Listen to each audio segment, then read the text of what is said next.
Switch between views here.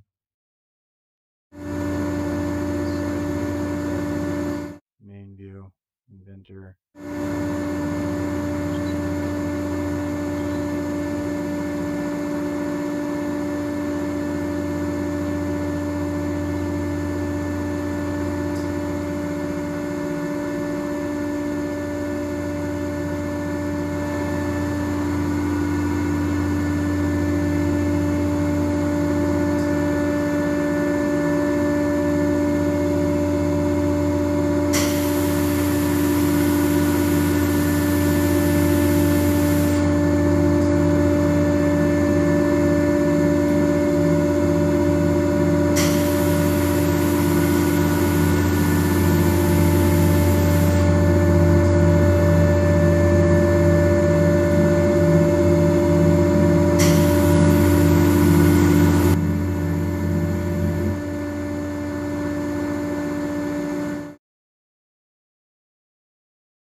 Testing.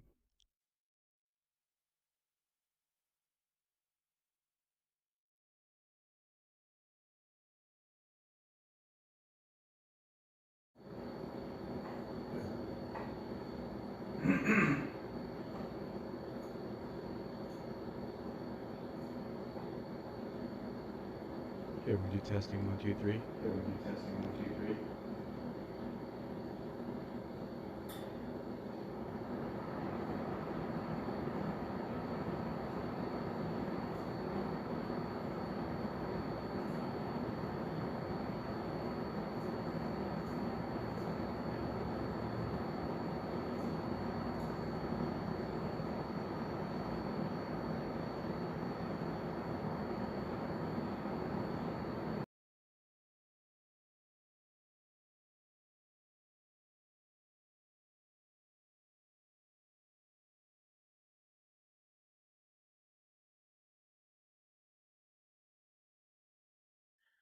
All right, so what we're looking at here is the lathe chuck. We're getting set up to cut soft jaws here in a second.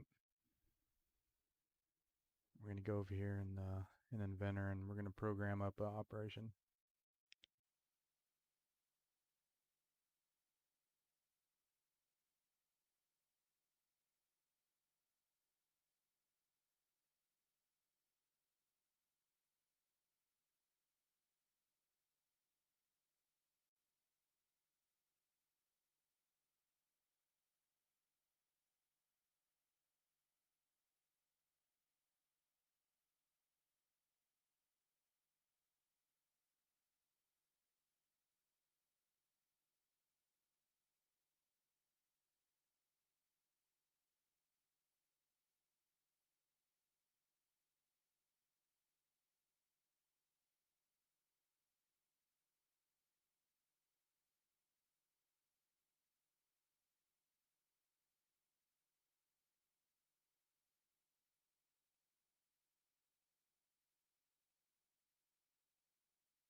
So what we're going to try to do here is we're going to try to cut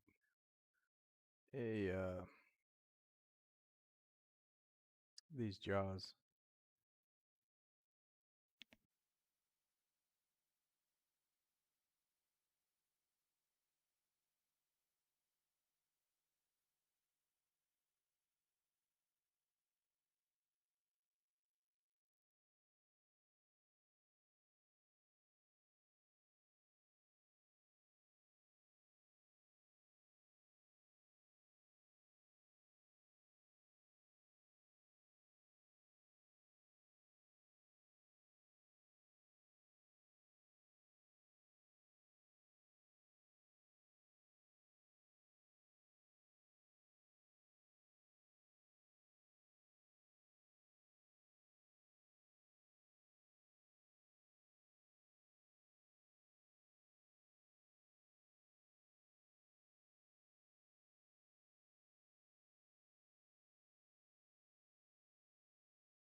So on outside these holes, you'll have the boring ring that will mount to that.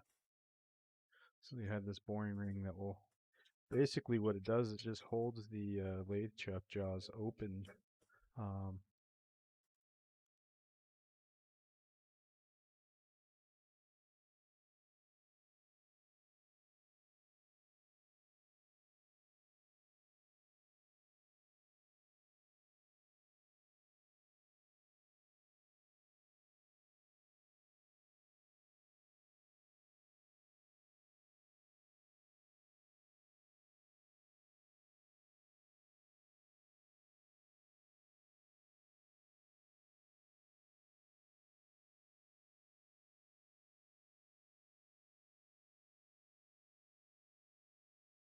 so what we're going to do is we're going to do a test run. So unfortunately, these lathe these lathe jaws aren't really at a point to where I can get this ring in here. This is a kind of a dumb problem with these things typically, is they won't fit in their smallest position this way on all three holes unless you kind of get it, unless you get the chuck jaws in the right spot. So what we'll have to do is we'll have to loosen up all these bolts right here and then move all these jaws out, so that way when this is in the smallest position, because you can see it goes from bigger to smaller, that way we can pick up the smallest bore and then hold it by these 3 points. So when we clamp down, it clamps down on these 3 points right here. So that way, uh, when the chuck closes, these jaws will actually kind of bow out a little bit. And then that way when we bore it, the bore is going to be straight, because we're going to clamp at a lower pressure with this thing, because we can't clamp this at the high pressure you clamp a part with, but it's a lot closer than if you just bore it like this with it closed and then put a part in there. And then when it clamps down, these jaws will basically be slightly bowed, and then that just is a recipe for failure, because your part can actually come popping out of it, and we definitely don't want to do that with this big part we have to put in here.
No, you can't.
All right, this is super lame. So you have these boring rings that go on these vice jaws that basically what it does, it's supposed to hold the jaws. So you clamp down on this ring, and then it takes the jaws, and uh, you can't use as much pressure as you do when you hold the part. But what happens is it bows the jaws out. So then when you bore it, and then you release it, they'll be kind of bowed in. But then when you put a part inside where you bored this diameter or whatever to hold your part in, what ends up happening is when you clamp down on the part, the tapers right now without clamp on anything, it's actually coming in like a cone, and then when you put the part in, it will flatten out. So that way, it's not tapered the other way, which is be trying to push your part out, right? So, but the problem is these things are dumb. They're never. It seems like you can never put them in the right size. So you have this. You either have to hit these inner holes or the outer holes, but all three have to be. Either you have to hit all the outer holes or all the inner holes, right? But we can't hit either one. So with the smallest setting, because you can see how this kind of opens up to bigger, in the small setting here, we can't get this one in right here. Um, and then when we turn it all the way big to hit the outside, you can't, it doesn't go big enough to hit this one. Sometimes you can cheat though. Let's try that. So there's a range that these chucks open. So when you open the chuck, it's actually moving. Um, there's a range that these things will move in and out. Sometimes you can cheat and grab this. You can grab them both by moving it out and then moving it in and kind of tweaking it. So we'll see how much we can do that. So I already set the hydraulic pressure to 100, so the draw tube is going to pull the chuck in, which is going to squeeze down on these three jaws. So we'll see what we can do here. Yeah, I think that'll work. There's a mark that you really can't see, but it's right here. There's a mark that shows the throw of how far these things go in and out. And typically you want to be, right in the middle of the throw. So yeah, that will work. So now what we'll do is we'll come in here with a boring bore and we'll bore this out. And what we want to do is we want to bore this thing out to this diameter.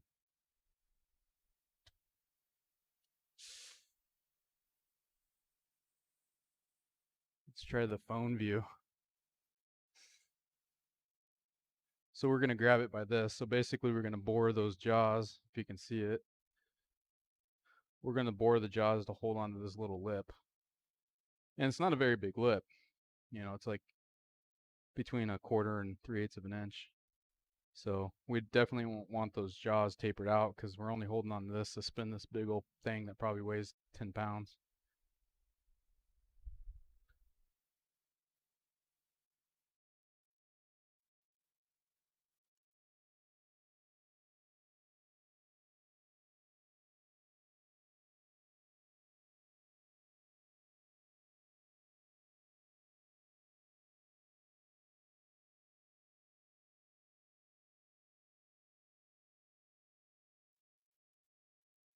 So to cut this thing, we'll have to move this camera and put it in a spot that we can cut with it.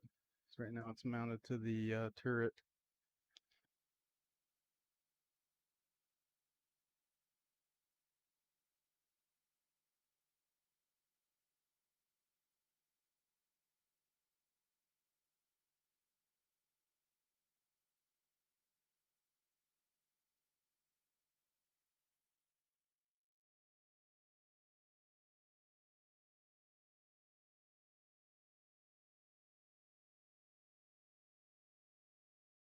And now what we're gonna do is, so cool thing is we know this works. We got the jaw pressure set. So now what we're gonna do is we're gonna take our boring bar that we're gonna use to bore this out with, and we're gonna set it off the face of the jaws.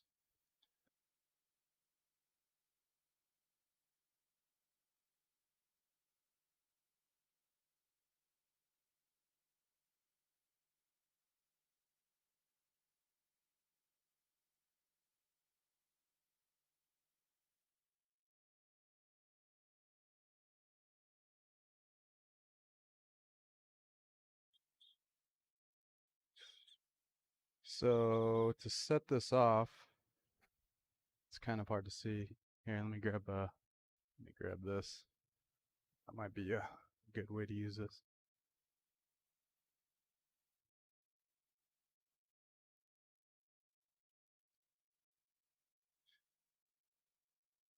So what we'll do is we'll just bring this over, we'll touch the face of the jaws, and then just make sure that we'll set our Z0 off the face, just off the edge of this insert.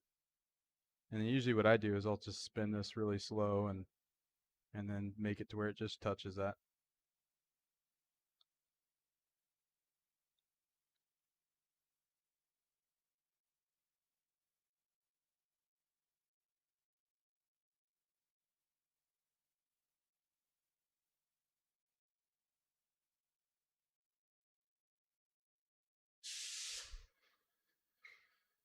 I'm gonna try to put it right here on this, but I gotta figure out a good way to hold this.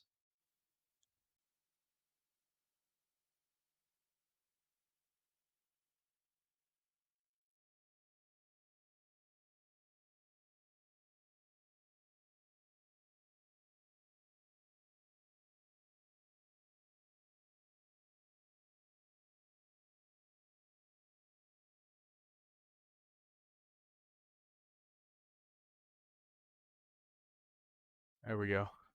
Hopefully don't mess up my phone. I put a magnet next to it. So we'll just jog it in nice and slow.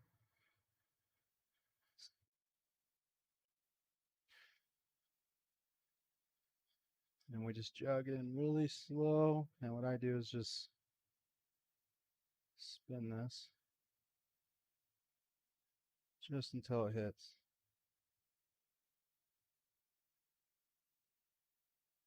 So right there, it's barely scratching the front of these. So that should be good.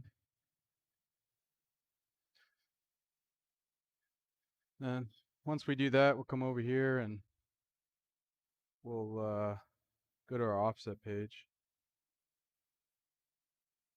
At 4 tool offsets, and then we'll set our G54 to Z0. So now we're set off. So now what I'll do is I'll put the jaw clamp in.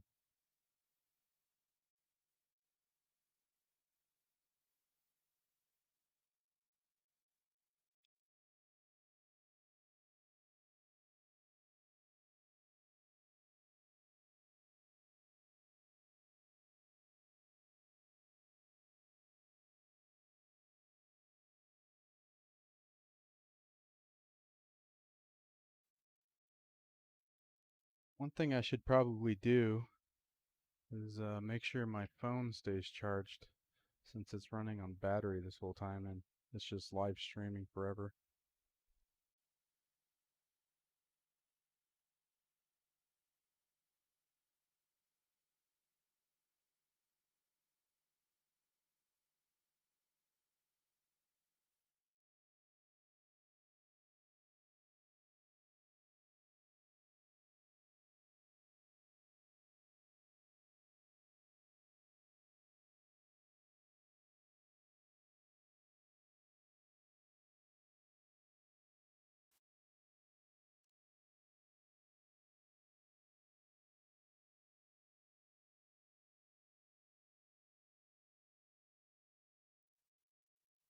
All right, so our G54 set.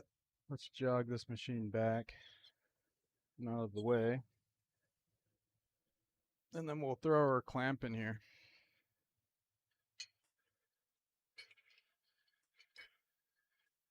Back in here.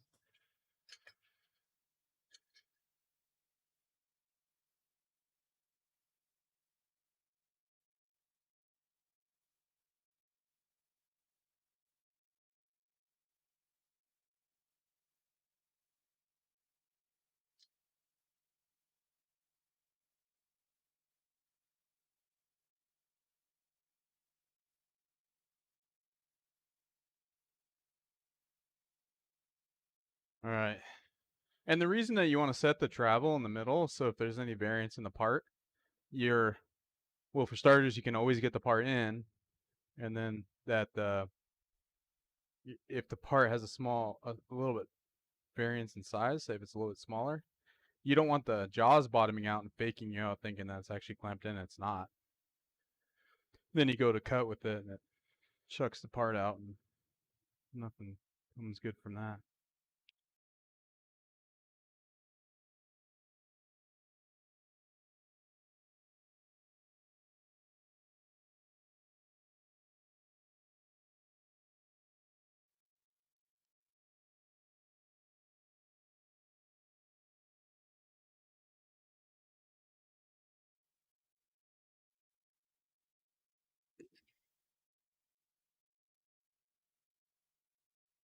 All right, so now that we got the lathe set up, we'll come over to Inventor here. So I kind of just drew up just a basic version of the chuck. So this gap right here from this face to this face, this is like uh, basically displaying the clamp. So that way, when I program this little simple thing, this is my clamp, and then this is actually this face right here is the face of the jaws, and then this will be what we're gonna bore out. So what we'll do now is we'll set up our stock.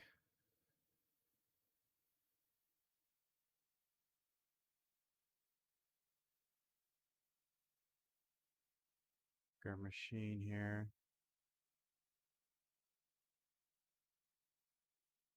And right now I have this program set to, so I got ultra wide, which I'm used to working on. Right now it's set on the 1080 16:9 widescreen, so that way it fits all the displays I'm using. It's kind of weird. All right, so what we'll do now is we're going to pick our stock. So 8¼ inches, make it 5 inches long. Position center, but what we need to do, since right now, if you look at it, this is our home position for our program. We don't want it to be there. We want it to be on that face. So what we'll do is we'll select a point here and then select this. So now that's our home position there. And we can come back here and from front offset it 1 inch back. That's basically how we'll do it. If you set it like this, you got to make sure when you set the offsets for your profile turning that you have it to retract past the model, because this is the model and by default it wants to do off the stock, and I'll show you that in a minute. So we'll set up our work offset here and we'll just name this bore jaws. Just give it a name, bore jaws. Just so when we post it, we can find it in the controller of the machine.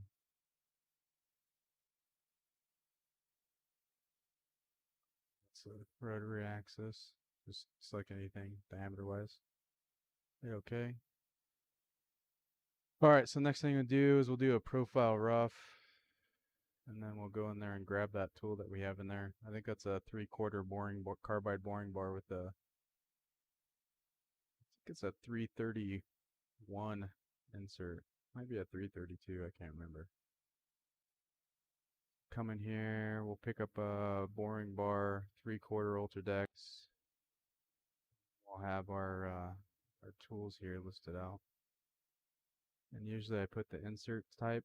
Yeah, so it's a 3251. It should be a 15 thou nose radius on that insert. So we'll go ahead and select that. And this is where we're going to set everything up. So because we're doing an interrupted cut, and then we have we have this ring on here, and then it's interrupted cut because we're just cutting jaws. It's not like one continuous cut. What we're gonna do is we're gonna limit our RPM because we don't want that those inserts I'm gonna use because I don't want to change it. Is the grade's a really hard grade, and if we beat it up too hard, like at too high RPM, we'll probably just chip it and just blow up the insert. So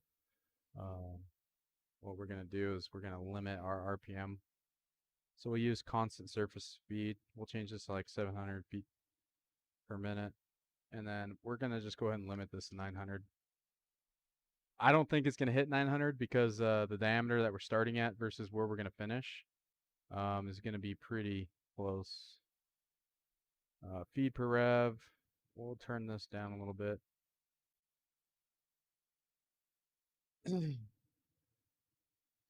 So front. So we're going to select this is the front. And then the back. We're going to set this as the back.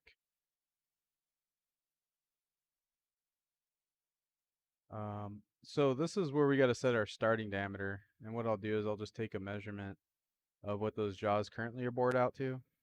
And then we'll just put that, we'll change this to diameter and then put a diameter in here of what it's going to be. So let me grab a tape and then we'll measure what our starting bore is.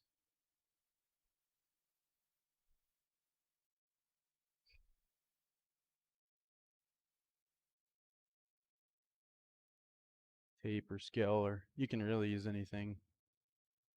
If it's really close, sometimes you can just use like a piece of material that you have that's close to that diameter. But so basically what we're doing, here let me grab the something better than that.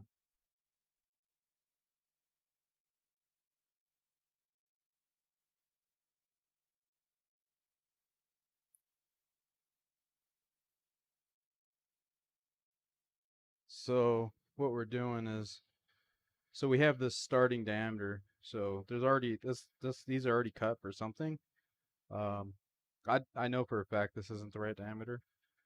So what we'll do is we'll just kind of stick something in here and get the close. I want to say like maybe 2 3/8. We'll make the starting diameter, and it might cut air for a few step overs, and then it'll start cutting. But that'll just be safe, so that way we're not taking the insert and just plunging it right into a huge portion of the jaws.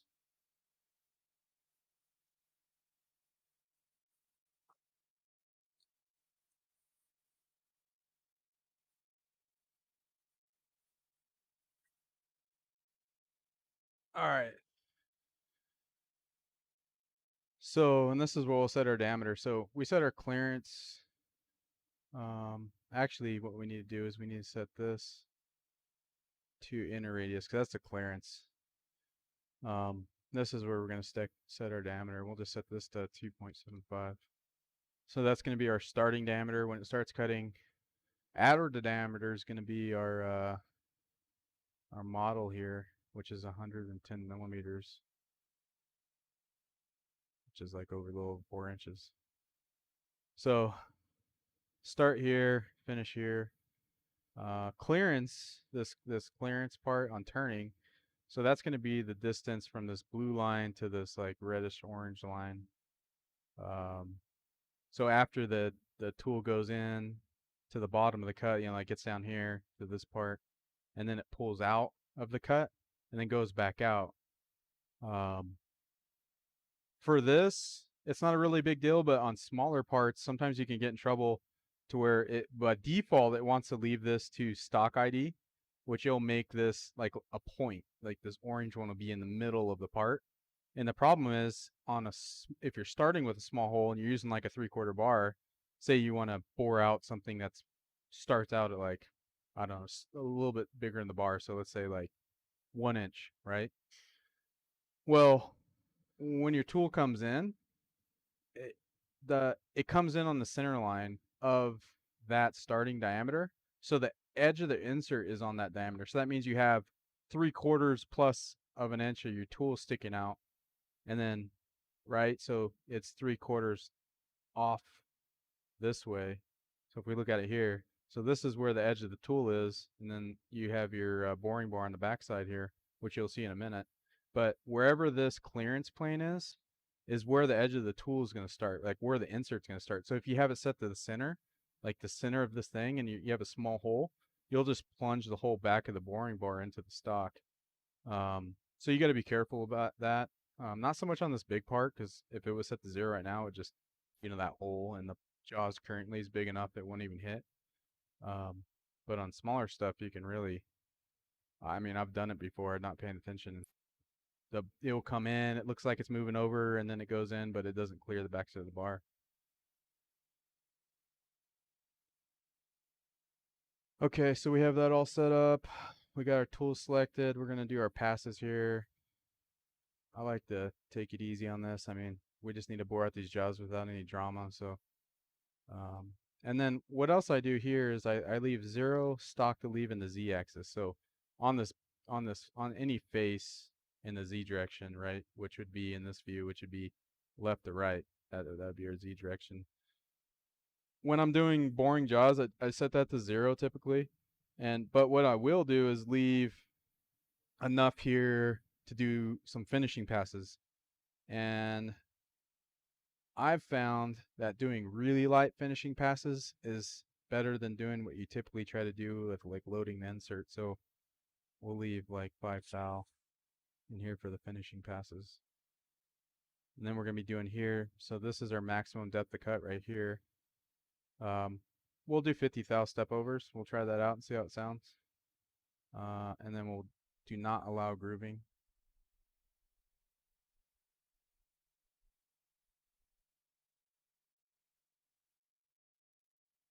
And this is where all your stuff comes out. So like as your tools, as it's done cutting and everything, it will cut out here.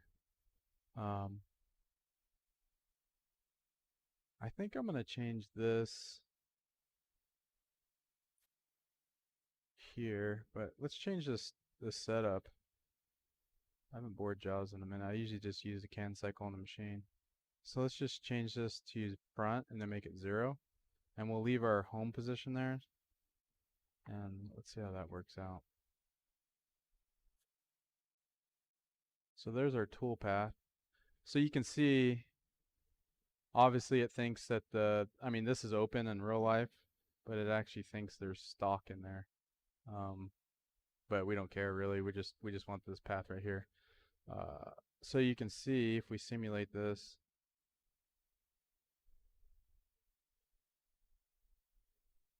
So I don't know why they don't do this by default, but when they run the turning simulations, it would be better if they had this to where they automatically slice it like this.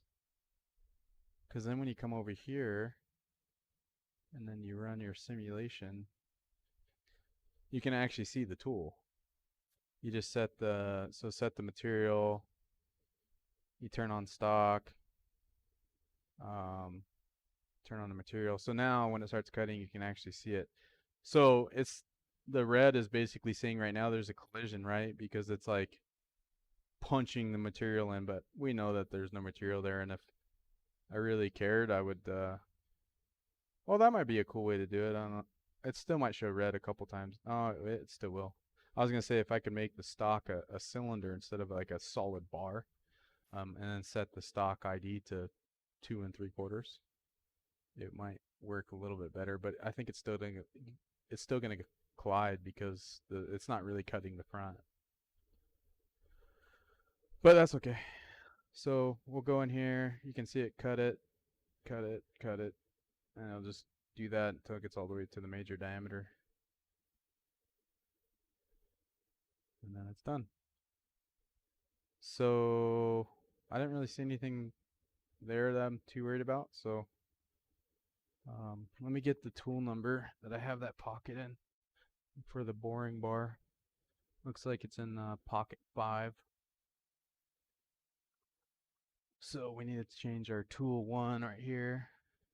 And then get to your tool library. Just go here, tool library, and then edit. And we'll change this to 5, offset 5. Hit OK. That's just asking, do you want to apply the default feeds and speeds? And I usually say no. Hit OK, and then we'll see it pop up over here. And then we'll go ahead and post this out to the machine. Apparently I've posted that last. So here's your program name. This will show up in the program, and then it will show up in the machine. And then, yeah. So we'll go ahead and post this. We'll post this in here. So just bore jaws, that's what we're going to be looking for in the machine.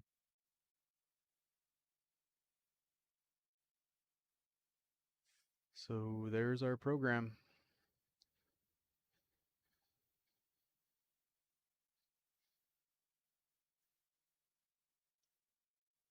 All right. So now we'll go over to Lathe and bore that out. I could probably cut this without coolant since it's interrupted, and it's going to be pretty slow. I'm hoping we don't blow up this insert though. Give it a try.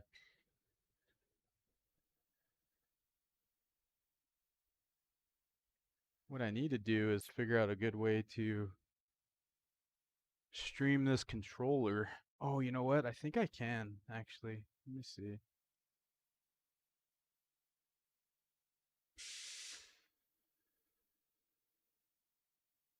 I think I have a program that I can use to stream that controller. I used to have it downloaded. Let me see if I can find it real quick.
Alright, so what I'm going to do is I'm going to download some software to capture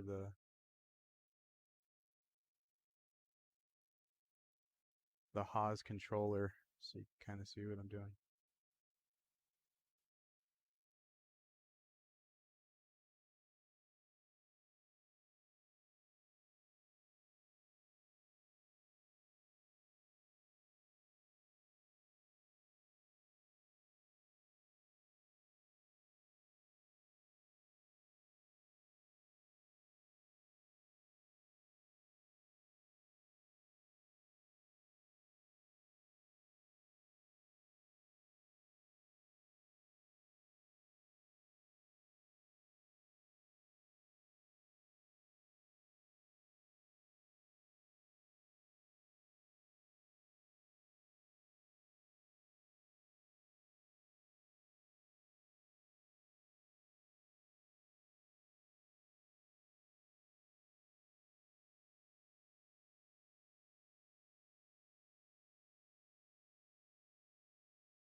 So this is just I'm just messing around streaming. It's the first day of it. So we'll try to see how it goes.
So now Haas has some settings that you can play with to turn on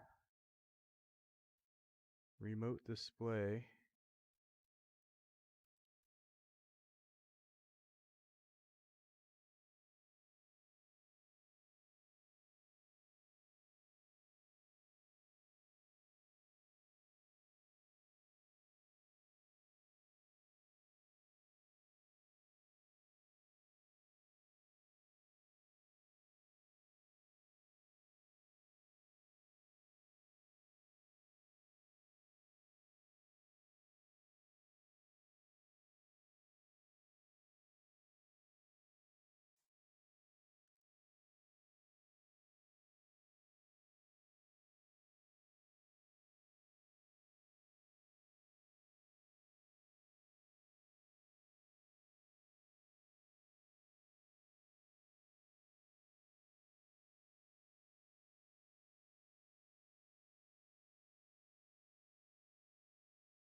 Let's see if this works.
Okay, so I think it's gonna work, but I need to change the password to something I know what it is because I totally forgot.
Okay, I know what the password is.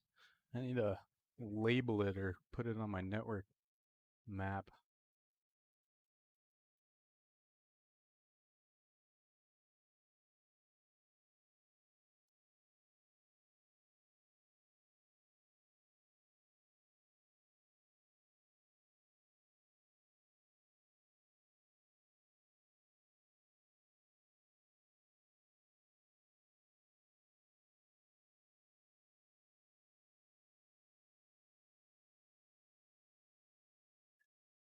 Oh shit, it worked. Okay, here we go. So, now that I got that to work,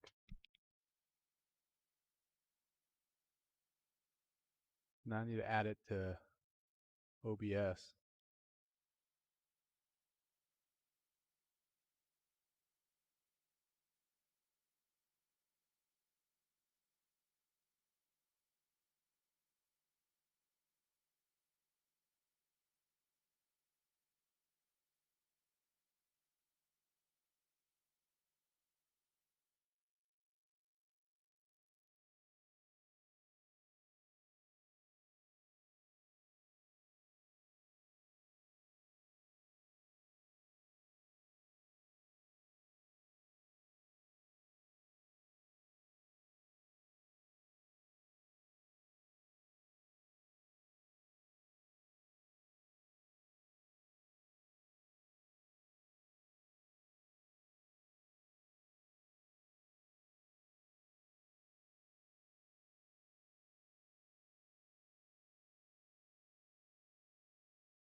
Okay. So I had a little bit of an issue getting my sound. Like I said, I'm just messing around, just testing this out. Okay, so now that we got it programmed,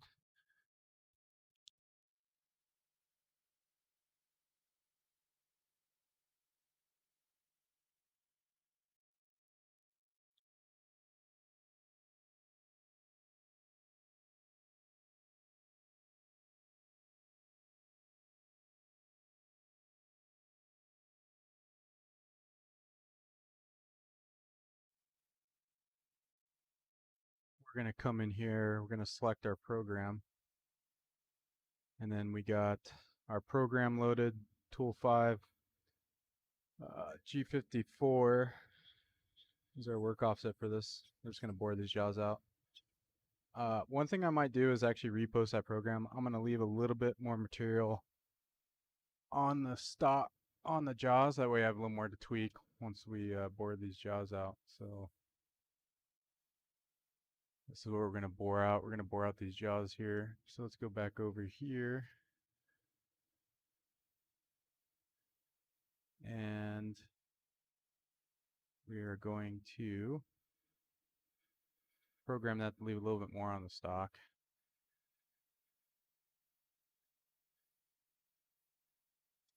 So we'll go and edit this. I'm gonna take we'll take like 4 or 5 thou passes, so we'll leave 20 thou on the diameter. So now you can see it's gonna leave this material right here on the diameter of these jaws. Luckily, the part that's going in here, the radius on the end is a lot bigger. That's actually a chamfer. It's bigger than the radius of the tool, so it shouldn't be an issue. So now we'll go ahead and post that out. Delete this one. So a lot of people they save to the controller and then bring it into memory to run the program. But so on the Haas's, I run NetShare. And I haven't had an issue. I'm a small shop, so it's just me, like one other person maybe, most of the time. Got a couple machines, and it it's not usually an issue. So now we'll go back over to the lathe control here. So now you can see it's just showing MDI, and it's because when you use NetShare, you can't just you can't just overwrite it. So you actually have to go and you delete it, and then come back. But actually, you know what's going on weird here is this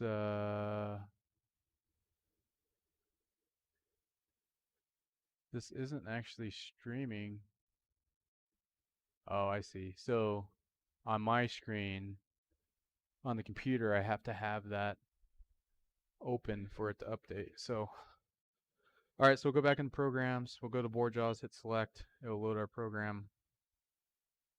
And then now we're going to go ahead and run it. But what I am going to do is turn off coolant because I don't really need coolant. So I'm just going to set it in settings. So let's go over to the settings. So we'll go settings. And we'll type in COO and then hit F1. So here's a coolant override, and we're just going to ignore it. And then now, even if the coolant's programmed, it'll just ignore it. So you don't have to like turn it on or off or whatever. All right. So let's go over here.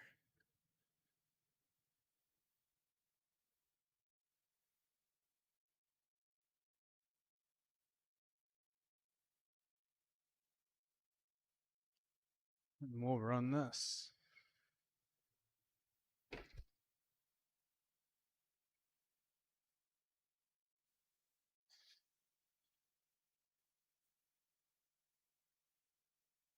So I'll bring it down slow. It's a new program.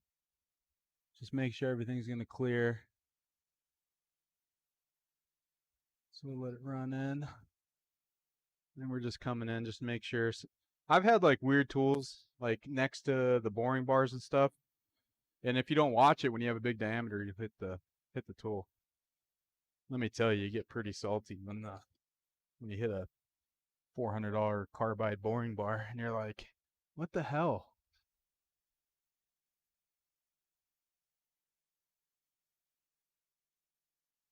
Okay, so it's gonna cut air on the first couple of passes here. You know what I might try to do?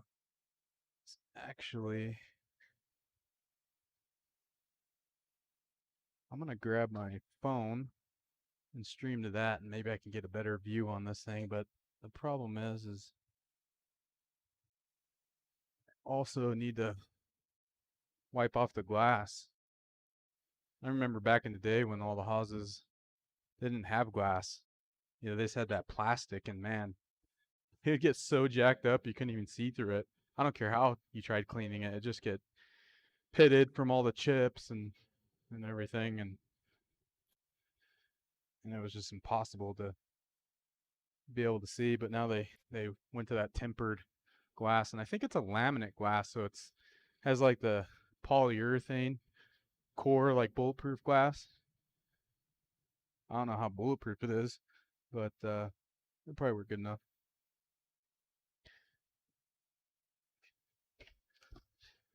Okay, there we go. So what I'll do now, we'll go to my phone here and see if this may or may not work a little bit better. No, it's gonna be a little too much glare, I think. Oh, there we go. I don't know if I can zoom. No, I probably have to set it up in the settings to zoom. That's all right.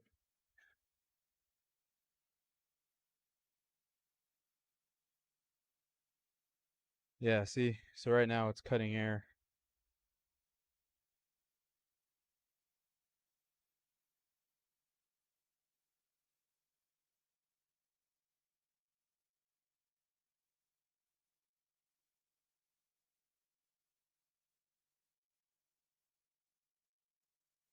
So there's the first pass right there.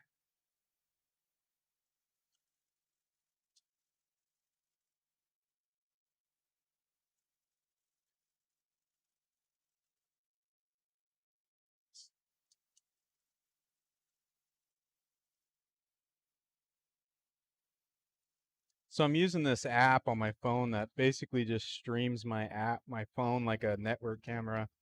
So it's RTSP.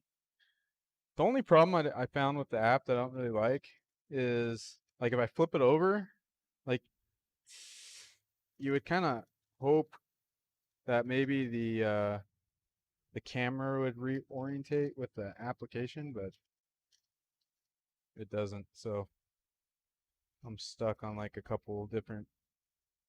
Sometimes you need to like flip it over, do whatever, rotate it, but you can't. So that's kind of annoying.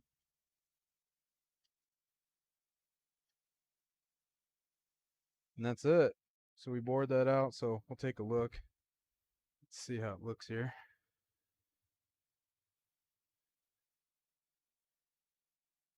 Yeah, it looks good. And we left 20 thou.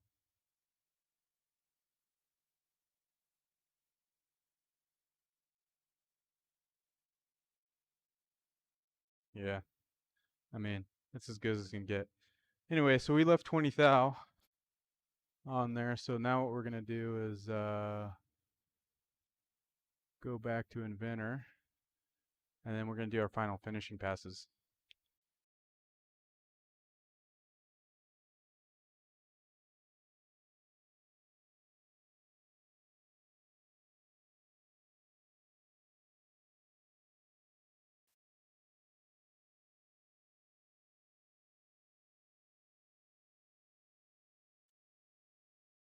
Okay, so there's our setup. And the one thing that I hate that they did on Inventor, I mean, it's good and it's bad. I mean, it can be good sometimes, it's bad other times. Is they split up the roughing and finishing. So back in the day, the roughing and finishing you could select in this setup. So you could basically just duplicate this roughing pass and then just go select finish pass, right? I mean, you can kind of do it here, but you don't have as much control over like the leads and speeds, and there's a couple different settings that you don't have control over by using their profile rough. Uh, so you actually have to do it. But if you come here and you go to create derived operation and you do finishing, it does bring over most of the stuff. Like it brings over your tools, it brings over your speeds and feeds and everything. So it's not that big of a deal. And you can see right here we have our where it's going to cut from right here, which is the face of the jaws, because like I said, this portion out here is the jaw clamp. And then we're going to the back because our part's pretty small, and we'll take a look at that in a little bit. And then so we're going to go here. So I left 20 thou in the diameter. I'm going to do 2 passes, and like I said, on jaws, I found just taking real light passes to get to your finishing size was okay. I haven't had any issues, especially if you're using like a carbide bar, you know, really short and everything. You got really good setup. It's not usually an issue, but we're gonna do 2 5 thou passes, and we're gonna leave 10 thou in the diameter, or 10 thou per side, so 20 on the diameter. That way we'll kind of creep up on our part fitment inside those jaws. And typically I like going a little bit smaller than too big. If you go in too big, you're only holding the center. Your jaws are only hitting the center of a diameter, right? So, but if you go a little bit too small, I think it's better to be a little bit small because now you got the 2 points of the jaws hitting, you know, the diameter of like an outside diameter, right? So if you have this diameter and your jaws are too small, that's only going to hit on this 1 point right here. But if they're a little bit, if the jaws are a little bit big, you're only going to hit on that very inside of that jaw. Where if it's a little bit small, you'll be putting more pressure on the edges of your jaws. So we'll leave 10 thou and creep up on that. So hit OK. And then, like I said, I'm running this from NetShare, so we'll post this out for jaws. And then because you're using NetShare, you just have to delete it and then resave it and just run it right from NetShare. You don't even have to load it to memory. It's kind of cool. I don't know if you guys can see. I don't think you guys can see those windows because I'm streaming the program. Okay. So now we'll go over to the controller and we'll load up that program again. So there's the bore jaws. We'll select that.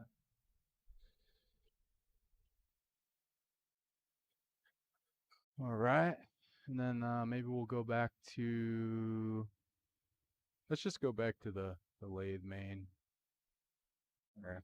Then we're going to bore this out.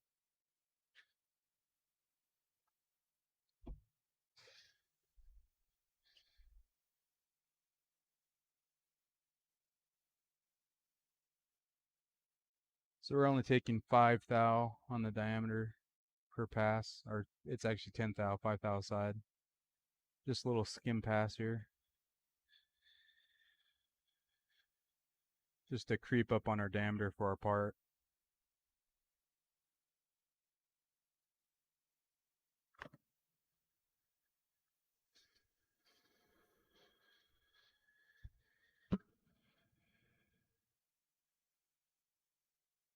All right, that's it.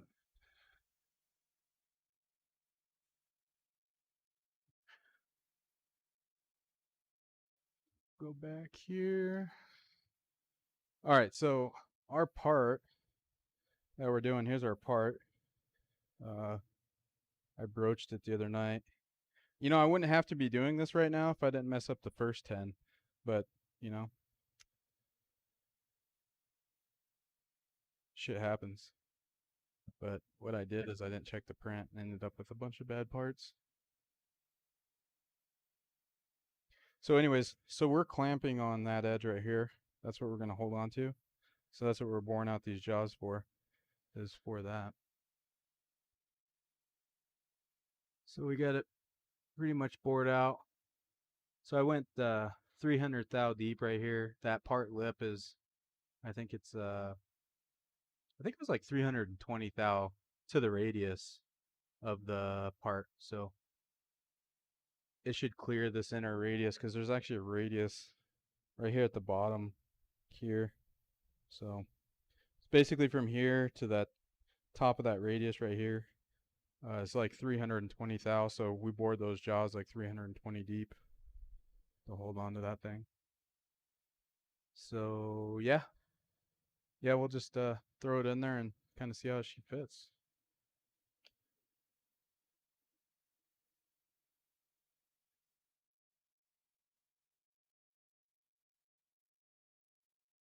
I have a feeling it's not gonna fit. I mean, it's bored 20 thou small, but we'll just see how close it is. It's well, we can't do it with the ring on there. So let's leave 5 thou in the diameter. So we'll bore it one more time. I know that. So I use that boring bar on something else, so it's pretty much dialed in as far as the diameter goes. So I think we'll be okay if we just leave 5 thou on the diameter. So we'll come back here and we'll go finishing. We'll just duplicate this one more time. So we'll leave 5 thou and then we'll just take it one pass. And it's just as easy to run the can cycle, but I thought it'd be cool. People see the program streaming. So then we'll post that. So on my screen, I have the post processor menu popping up, but you guys can't see that. So I'll repost that to the machine.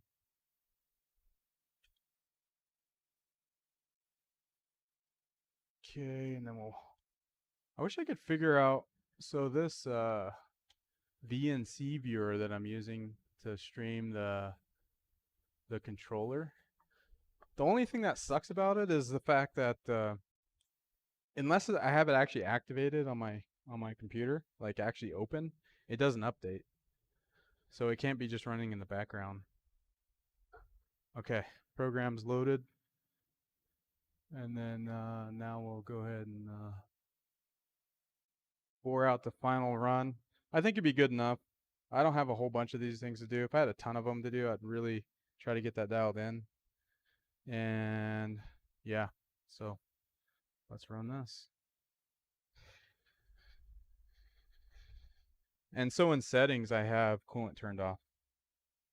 So it should just take one pass here. Don't really need coolant for, I mean, these are steel jaws. They're not aluminum. Even if they were aluminum, I wouldn't even use coolant anyways. Okay, bored out. So we'll pull this ring off here.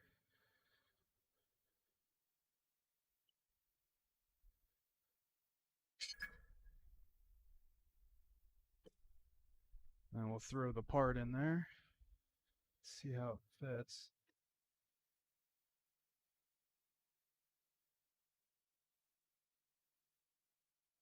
I mean, the nice thing is I don't really have a gap.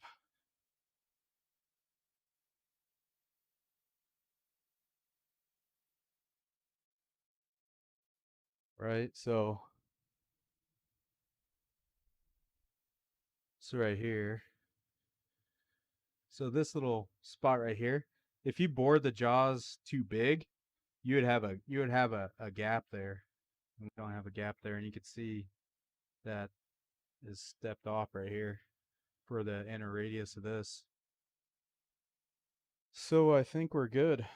I got the jaw pressure turned down right now, but that's okay. All right, so now what we got to do is, I haven't done it yet, so we got to program the op2 on this. So we'll go back to computer and program op2 and see how that goes.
need a rewrite back page. Sometimes I don't want to display things when I'm changing programs. So actually, maybe what we'll do is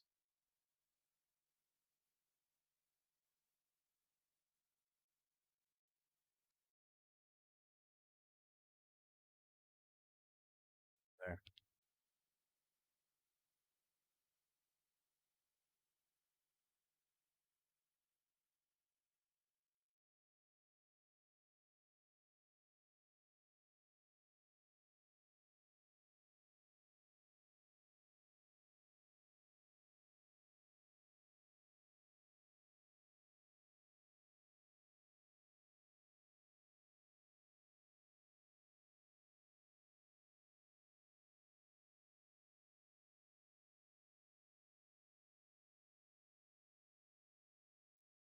Okay, so we got the part. So we have this. This is already done. Programmed it right here. Got all set up. Ran them all. We only have like 10 parts to do. So we're gonna run op 2 in the lathe, and then what we'll do is we'll go to the mill on op 3, and that will be we'll mill the outside. I could do it in the lathe, but I have the lathe set up for some other parts right now. Got a bunch of the holders in there and end mills. I don't want to change it out. It's a lot easier doing the mill. So we're just gonna finish this backside right here, and then we'll go from there.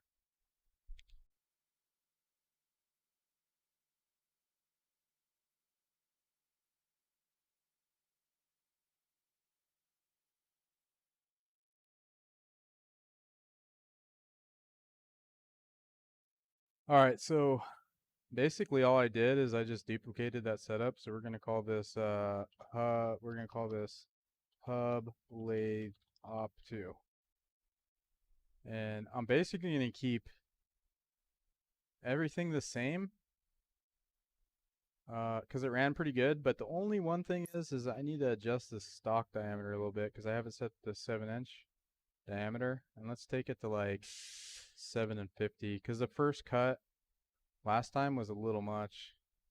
That way, because what I did is uh, because of the horsepower limitations on my lathe, which I mean, it has quite a bit of horsepower, but these cuts are a little bit lighter, and then once it gets the diameter down, they get a lot heavier, right? So like 125 thou depth of cut, so I'm taking 1/4 inch on the diameter, and if I tried doing that when it was like the full stock, like way out here, like on these first initial ones, it would just stall out my spindle.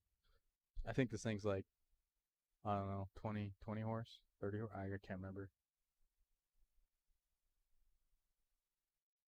So yeah, so we're gonna do that, but we're gonna do it on the back side. And since I copied this, we're just gonna flip this guy around. So I gotta adjust my stock. I forget how big this part is.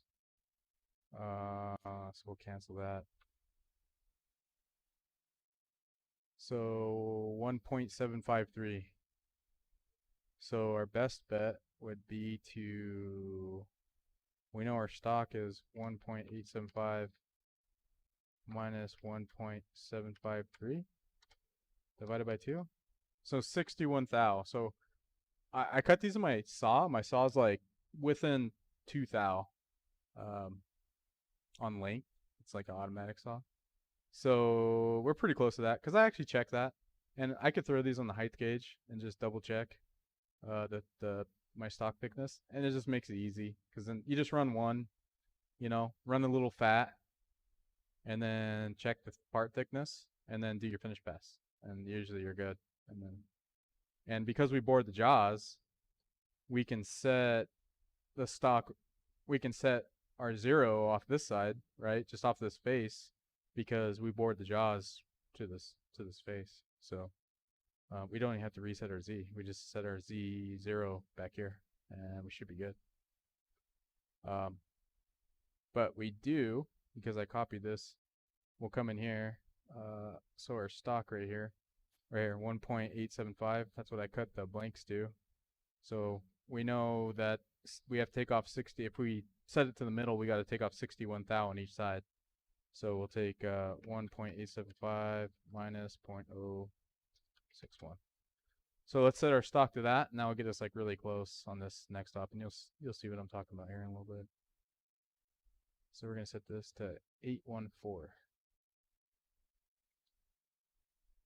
and I increased the diameters slightly because that stock was oversized. I had it programmed 7 inches before, and that first cut was borderline gonna stall the lathe chuck if it, especially once the insert started wearing. And I hit OK. And then actually what we need to do is we need to flip the Z around the other way and change this. I think it's this right here. Z from stock back. And then stock here. No, we don't want to go center. We want to go from back. So if you look at it from the side, we have no material on the back, and then that 61 thou sticking out the front. And like I said, we bored the jaws, so we got our 0 now, right? Well, we know where 0 is, because we know how far we bored it. Because if we go back here, this is our 0, and this is now our new 0. So we'll just change that in the controller. And if we measure that, we're 300 thou. So we'll just go in the controller and change that Z0. We'll just bring it back 300 thou, and that will get us like pretty close. And we'll leave a little bit of stock on there and just double check that before we finish the part. Okay, so come back over here. So now that we have it all flipped around, so we have our Z. Oh, the Z's backwards again. What the heck? I thought we flipped that around. It needs to go this way.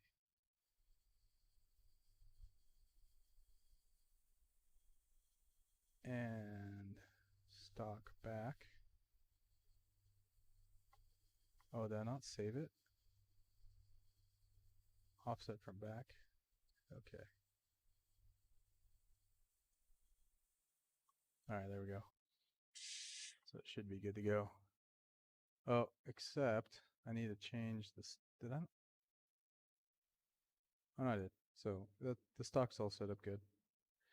And basically the same thing I did the first time we're going to do on this one. So we'll regenerate these.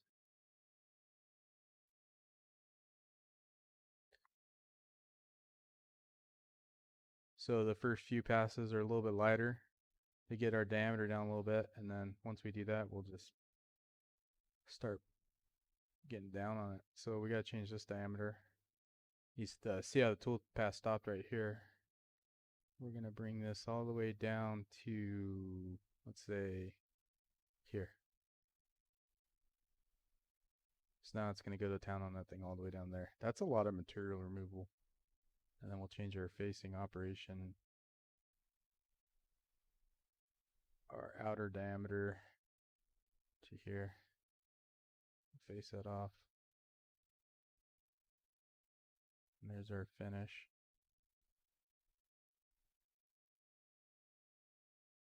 That should be good. And we don't really have to worry about it back here too much because of well, we don't need to drill this one. We don't need to do that. We don't need to do that. And we definitely don't have to mill it. Because the last time we had to mill it because after we broached these splines, we had to go and mill these flat. Which that's kind of new on this part. I haven't had to do that before. But whatever. I don't care. Just make it how it's drawn. I don't care if it works. I just make it to print. Okay, then we face it off and then we finish, but that's weird. So it's finishing like right here. So let's see what I did on the other one.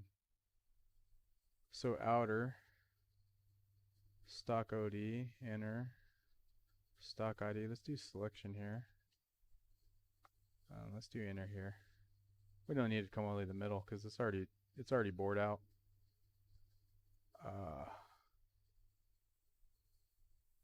One step over, and that's a VNMG. Yeah, 331. But what's weird? Oh, I know why. Model back. Let's just bring it to. Here. 5 thou. Let's do 0. There we go. So it'll just come and finish that whole thing. But what's weird is it's like, I guess that's probably, oh no, it's not, because we need to round that corner. So we need to change the back, stock OD.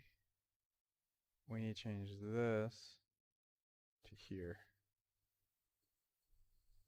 Did it actually select that? No, probably not. It never works the first time.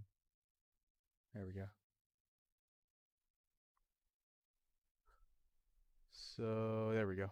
So now I'll round that corner because there's a radius on that. And that radius is going to go away in op 3, but it's just there so I don't cut the crap out of my fingers. Face it off. Let's change this facing inner diameter. So we have it set to stock ID right now. Let's just do it to the inner of those splines here. Oh, we do have to come out here and do a little bit of boring just to get this this radius right here in this chamfer. That's a insert beater right there. All right. There we go. So it looks like I have this set at, so it's 10 thou per rev at 75 thou depth of cut. So 150 thou in the diameter per pass. And then once it gets down to, I think, 6 inch, I have enough horsepower to do an 1/8 inch depth of cut.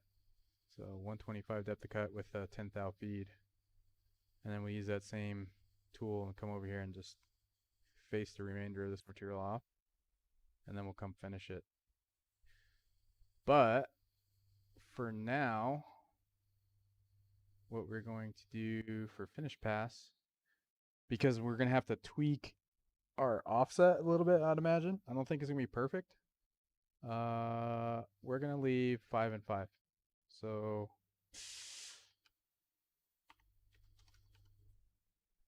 so 5 thou on Z and then 5 thou on the diameter.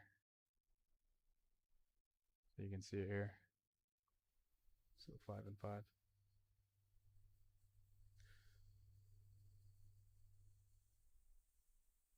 It's weird. So yeah, that looks all good. I think we're good. So now we'll post this. You guys can't see that window.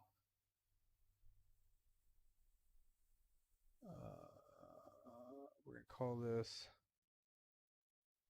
hub lathe op 2.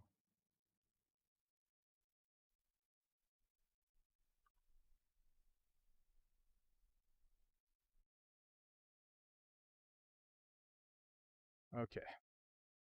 So now we'll go over to lathe.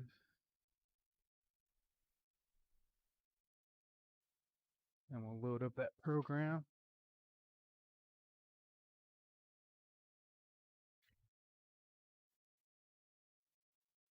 So, oh man, it's getting late. It's all right. It's pretty fun. This is probably has the most boring live stream ever. But it's kind of cool, like live streaming and making parts. I don't know why, because I think it's because I was always wanting to watch people do it. All right, so we have tool 1, tool 8. You know what we need to do is we need to set our Z, because our Z is set up of our face of our jaws. So if we go to our jaws here, right? So is it upside down? Yeah. See this app, the pain.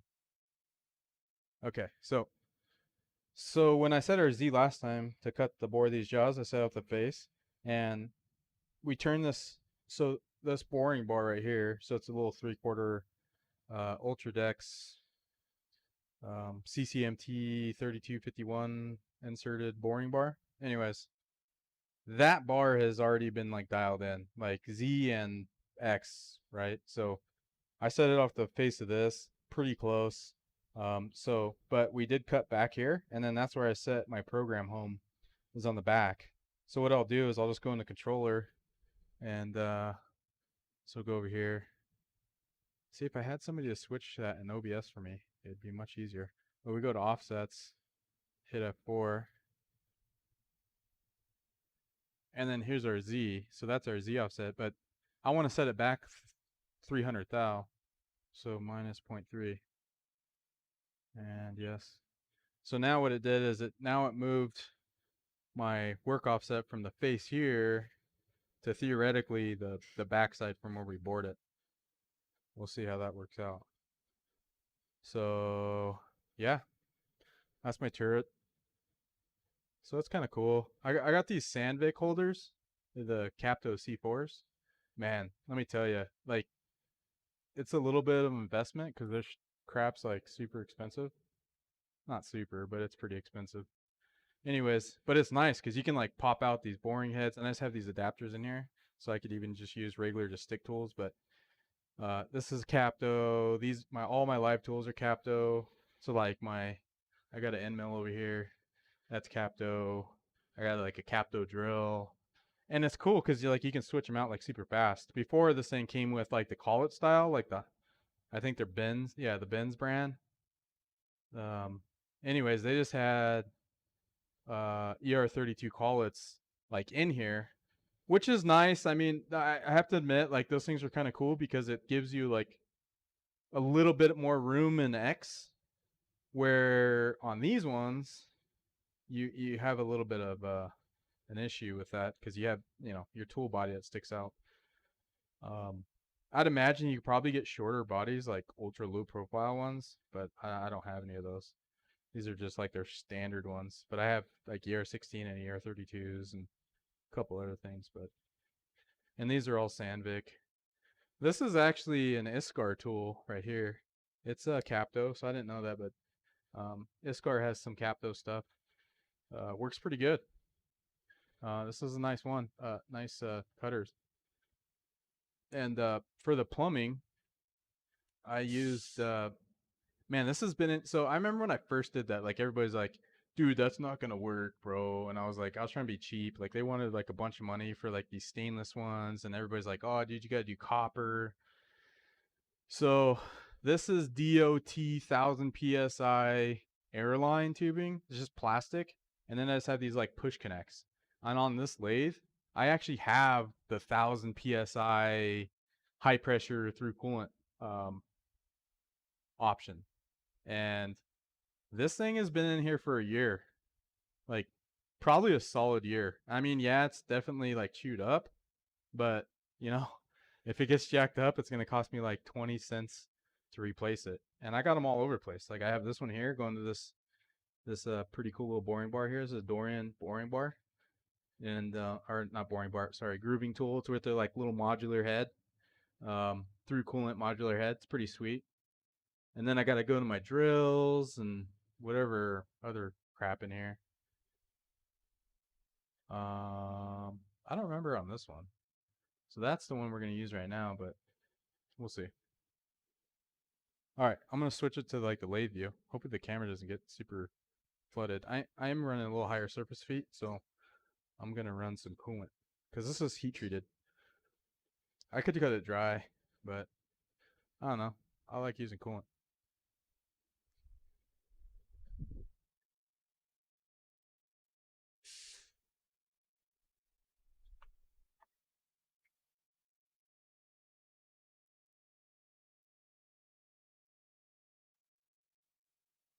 All right, here we go. So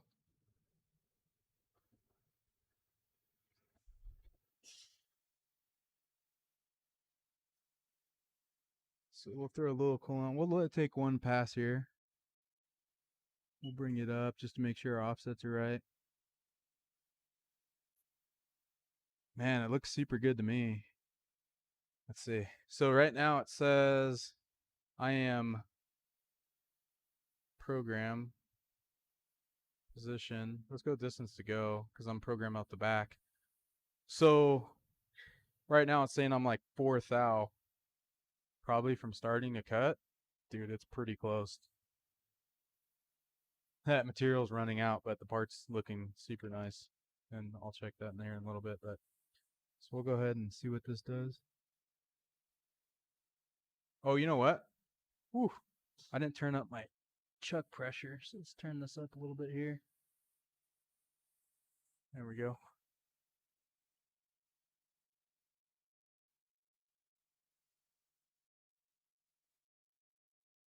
Right.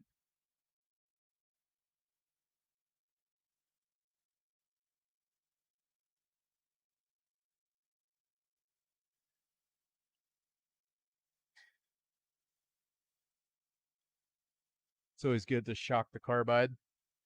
It's like, it's like, bro, cut with coolant or without coolant. Like, make up your mind, dude. Carbide's gonna not be super happy about that. Let's since I'm done cutting because it went off the back, I'm gonna check. You know, the one thing I didn't check is how far that first. No, that should be it right there. Yeah, it's good. So I just want to make sure. Let's see. Yeah, I think I'm good. Just come back out.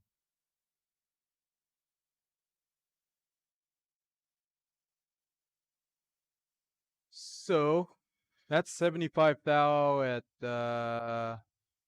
10 thou feet per rev at 650 surface feet, and we are cutting 4140 heat treated. So here's our setup here. I should make like one more scene, like maybe split screen. Like, well, it'd be useless because you can see all this stuff. So I mean, it's a 32,000 watt cut. Not bad. Looks like the camera's doing pretty good, not getting a bunch of coolant on it. So let's go back over to the lathe. There we go.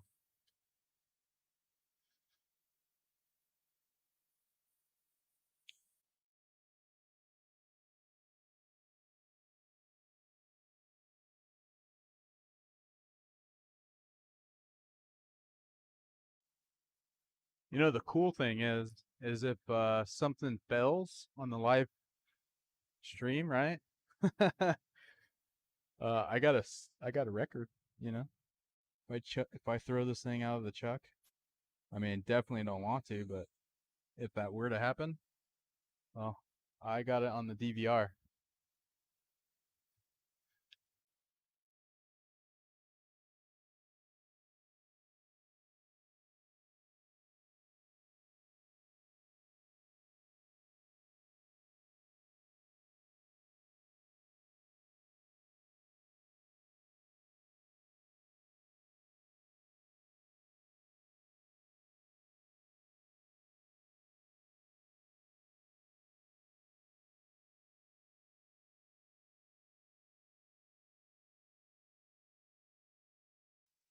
So I think this is, yeah, you can tell by the chips.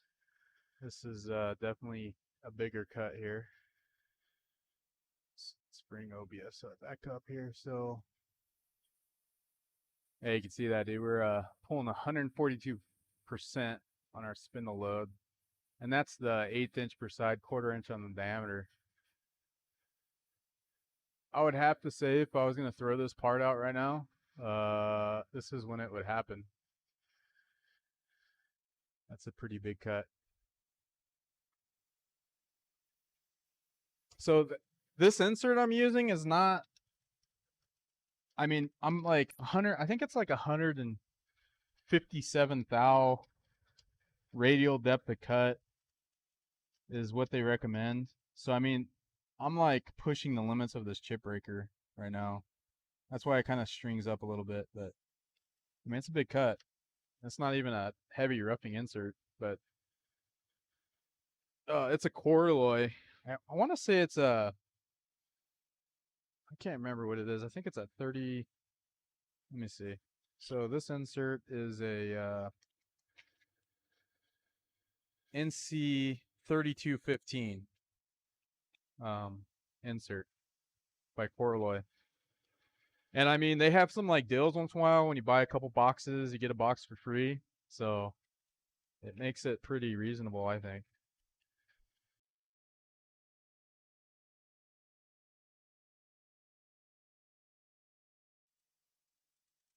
Yeah, so like right at the end right there is like when it has an issue breaking those chips, like when it goes up against the back of the part. I don't know if you can see it on the stream, but yeah, you can. Like down there at the bottom, there's like those super stringy chips, and that usually happens like when it finishes and goes up the back wall of the part. It can't break that chip, so it gets like super stringy back there. It's like big old thick ass wire that tries to mess everything up. But I don't know. Whatever. It's not breaking anything.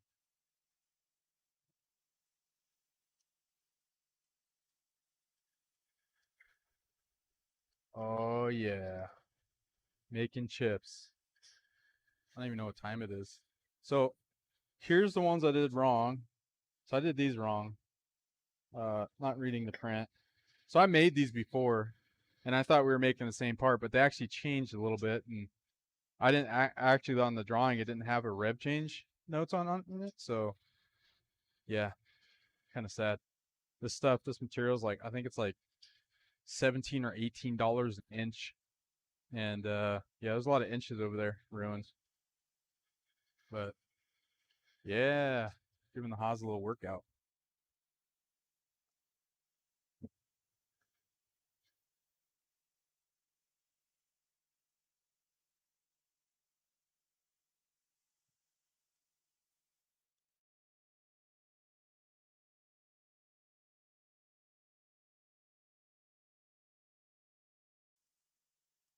Like I said, this is like a test stream, so kind of just really getting the feel of it and just playing around with OBS. And I got that app on my phone that's pretty cool, so I can like stream from my phone to OBS, which is pretty cool. Only problem is you got to keep your phone plugged in when you're not like actually using it, because I just let it stream the whole time. Oh yeah, look at those chips. Those ones look pretty thin. I'm not super worried about that.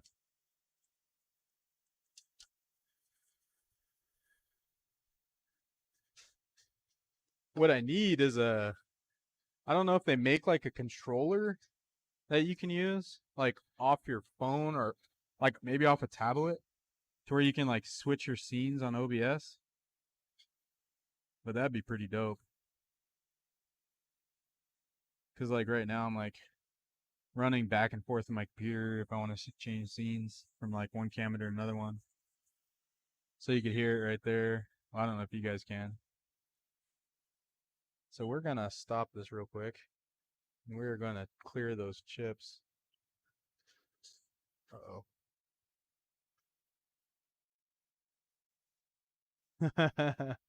Let's see if I can not cut my hands up here. Oh, of course. So it goes like right through everything. Luckily, these aren't very sharp. They're just like really thick.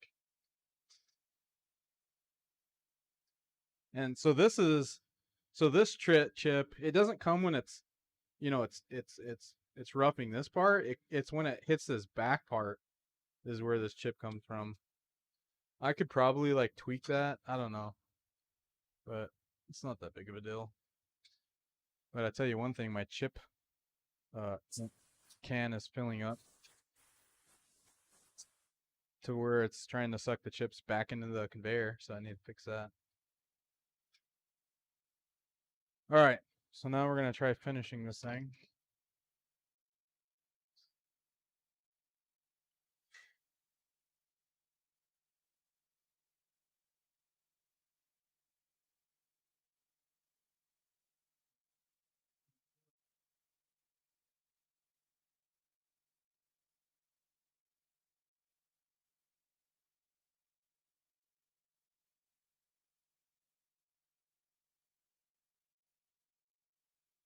I did some big parts once and I was like finishing like this, right? I had the chuck like way thrown out, um, way sticking out there, and I had a tool next to it. And as it comes down in the middle, it started hitting that thing, and I was like, "Dude, what's? Come on, man! Like I checked that. Apparently, I didn't check it good enough. But luckily, when it gets down to that small diameter, it comes away from the Sure, it comes away from the chuck, so it kind of should clear everything, no problem. So this is also a coil insert, and this is when it's going to jack it up right here. So that's a Cermet. Dude, Cermets are like super hard, and they do not like interrupted cuts. I could probably switch that insert out if it becomes an issue. Oh man, there we go. I'm gonna do a little so it doesn't squirt on me. See that insert hold up? Let's see. Into that. Yeah. Yeah. So much. That was a pretty light cut there.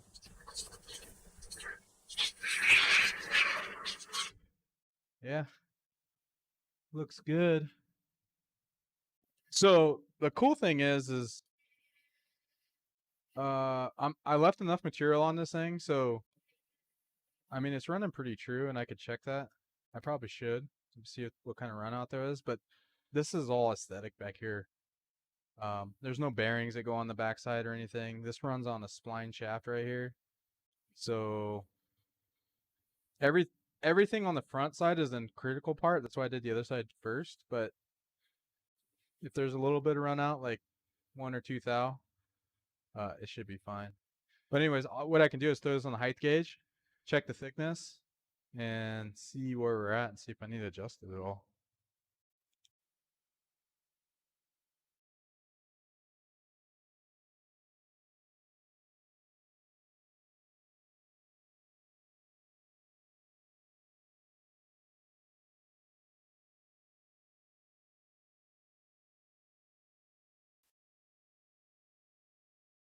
Okay, so I swear I need to make a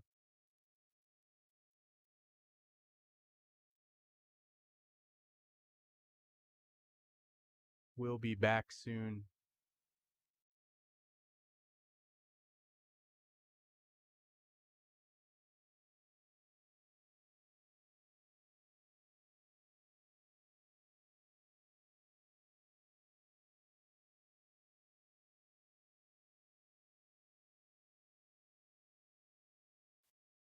Let's see, it's upside down? No, looks fine. So here's those long chips. These things are baddies. I don't think it'll focus on it. It's supposed to focus the whole time, but it doesn't seem to focus well on this app. Super fatty.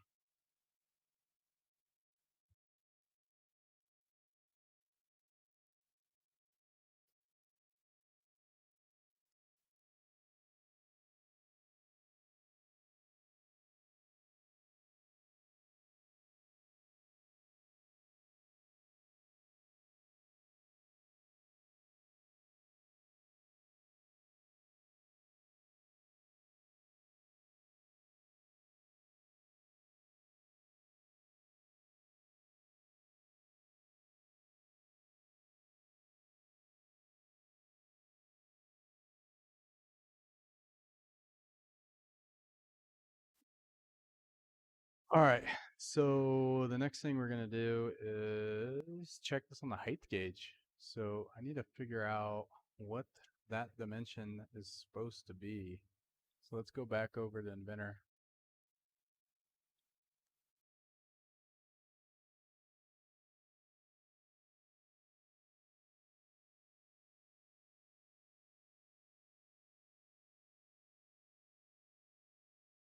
Oh, it's all right.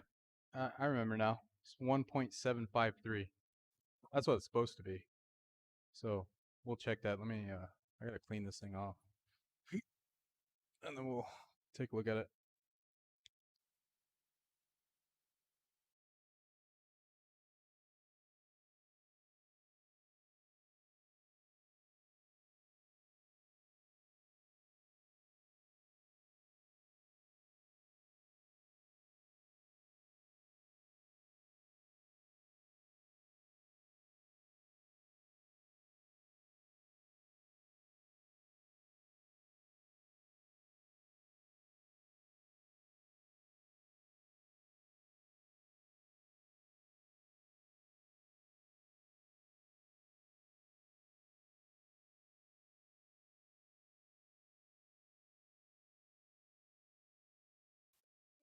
So I just moved my, so I got see it in a minute, but I moved my Tesla height gauge a few days ago over to my bench.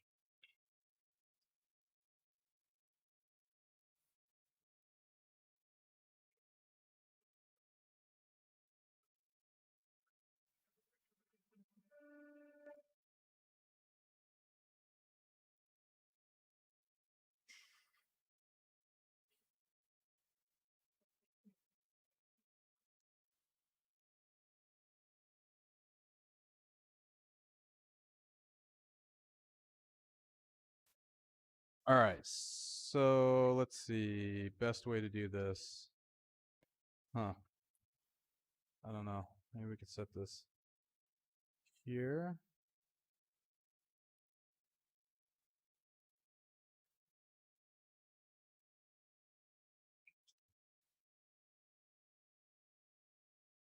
Yeah, that should work.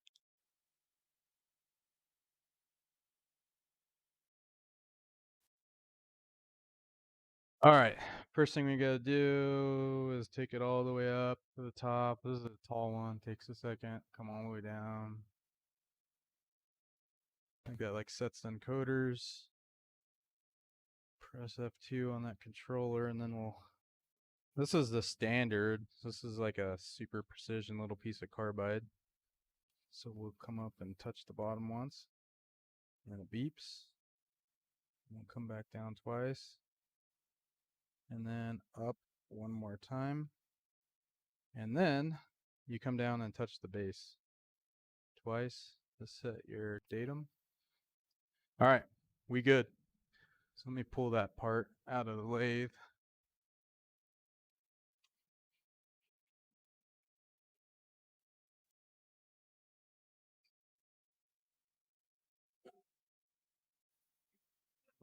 Look at that.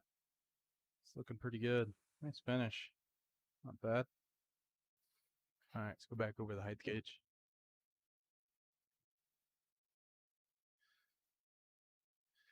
All right, so I have a really bad habit of not super cleaning the part with like a little bit of alcohol.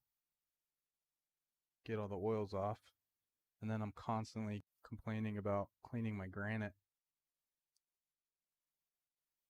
Okay, nice and clean. It's all blinged out. Okay, same thing here. So we're gonna touch it off right there. Head over. Okay, we're gonna touch off. So right now we're at 0. Obviously, come down twice. And we're 1.7558. 1.7558. All right. So let's go back over to Inventor now and make some tweaks. See what we need to do.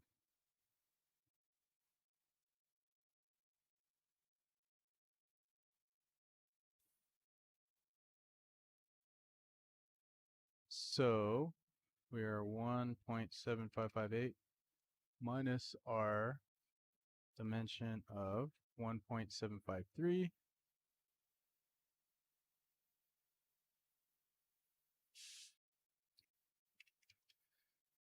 And we are 2.8 thou. That's not bad. So we are 2.8 thou long. So I left 5 thou on the Z. So we're 5 thou. So what did I say? We're 2.8 thou. So minus 0.005. So we're 2.2 thou. So that means our Z is off 2.2 thou in Z.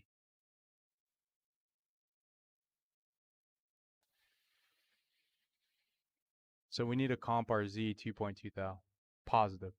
Or, yeah, positive. Because if I take 5 thou, because I left 5 thou in the program, right? So on this finishing pass right here. So I left 5 thou on Z, but we're actually 2.8. So if I make this 0, it's going to go 5 thou, which is going to make it small because it's not even 5 thou left. So we're going to we'll comp Z 2.2 thou. So let's go over to the controller.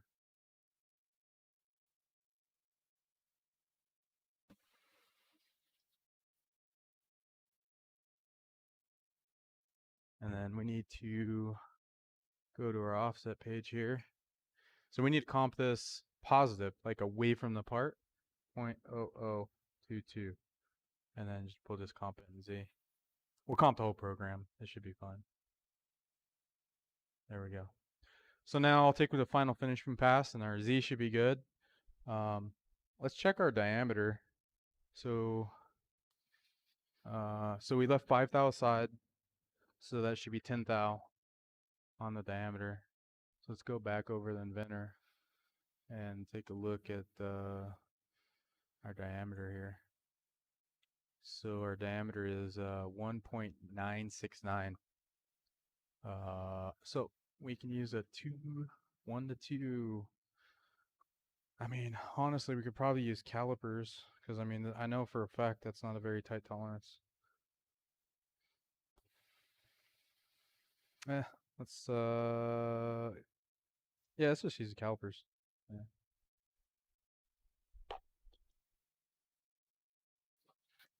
All right. I hope these are big enough. So 1.969 plus 10 thou would be 1.979 is what we're looking for. All right, let's go back over the piece and measure it.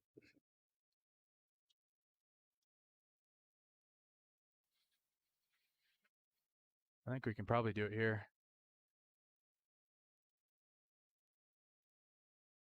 All right. Put this in inches. It's probably metric. So 1.975.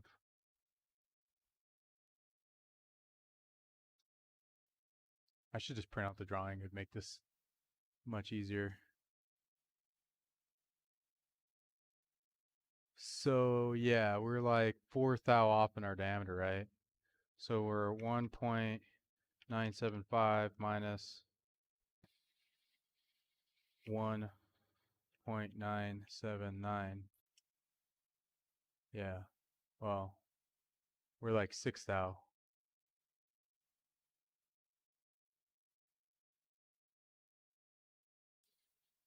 Yeah, so we got to comp that OD tool 6 thou. Because if we leave it right there, we're going to be small. So we need to comp that 4 thou. So let's go over the controller and we'll comp that real quick.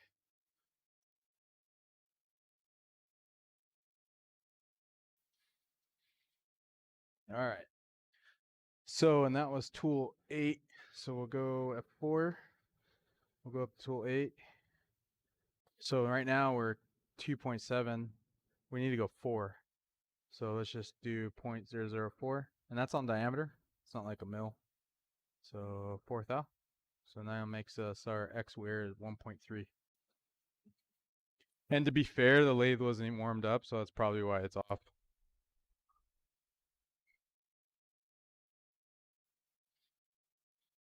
So let's go grab that part.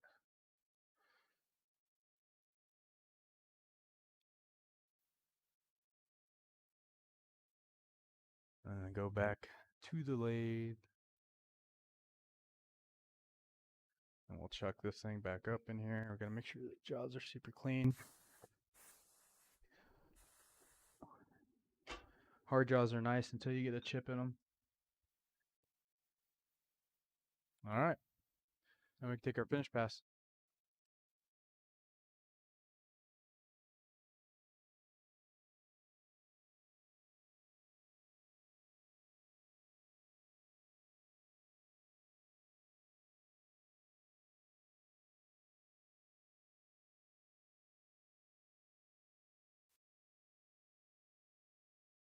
All right, so I'm gonna take a break right here. I'll be back in 10 minutes.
All right, so let's finish this thing up.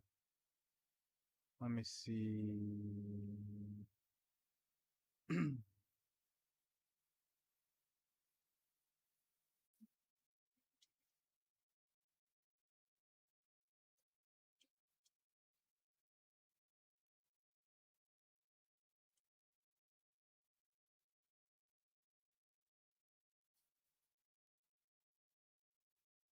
So what I'm gonna do is I'm gonna duplicate this finish pass, and then I'm just gonna get rid of this. So we already comped all the finishing tool in the machine, so we should just be able to post this up.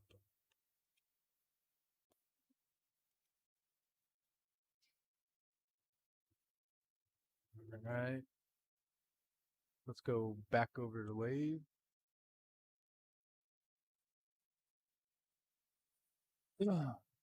And run this finishing pass here.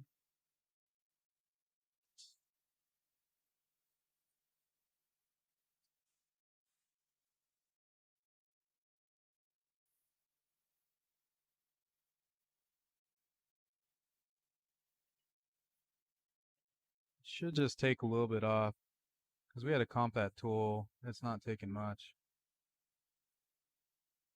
I wasn't worried about the camera getting wet. I'd run high pressure, but I don't want to have to clean it off. So it might make a stringy mess since we're only taking a little bit off.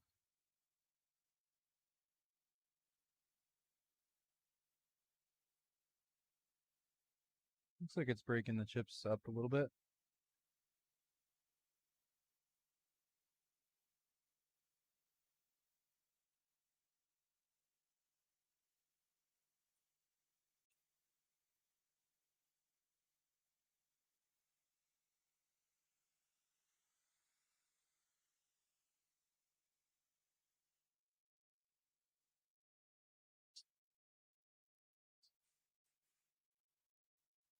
All right.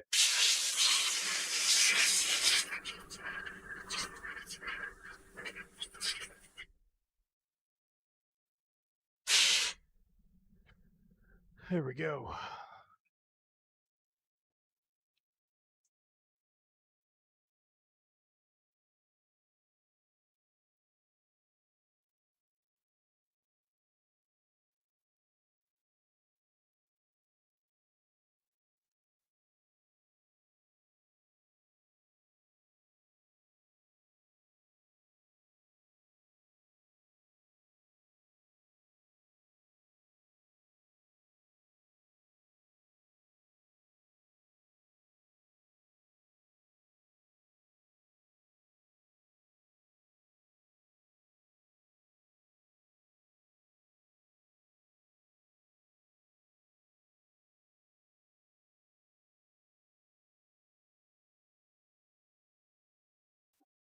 All right, so next thing we're going to do is we're going to,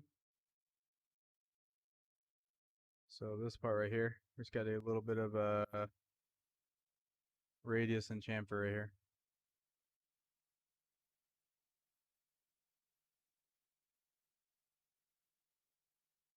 So since we already have a boring profile up here, so we have a rough and a finish that we used on the other one. Let's go ahead and use that. We'll use that and we'll use the finishing, but we'll just change it up a little bit.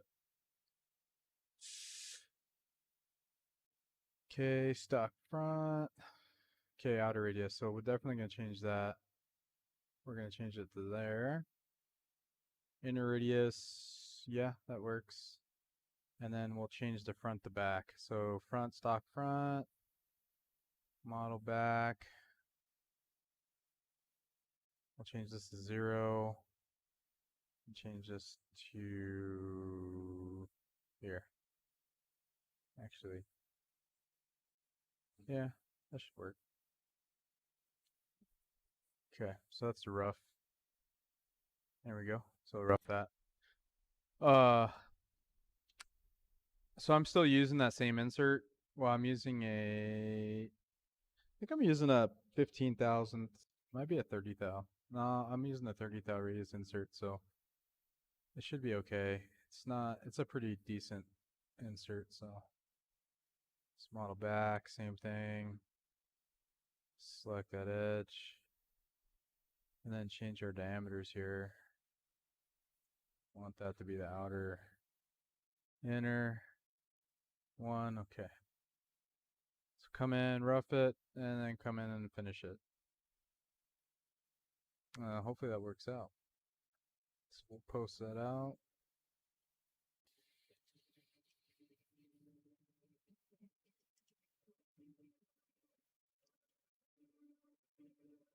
Okay.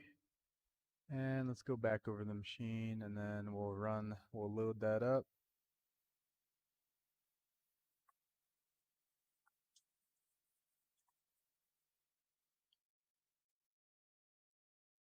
And since I'm running everything from NetShare, especially on just a setup, I have to delete it in NetShare and then reload it, and then it's good to go. All right, so we're good there. Now we're gonna go over to the lathe and run this.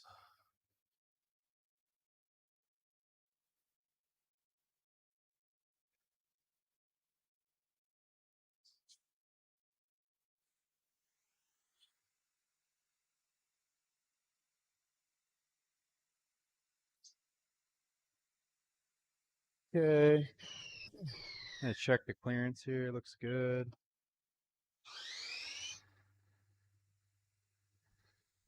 Oh yeah, I should throw a camera on this thing. Maybe use the phone. Get a better shot of it doing nothing. Literally. Like all it's doing is gonna go do a couple passes.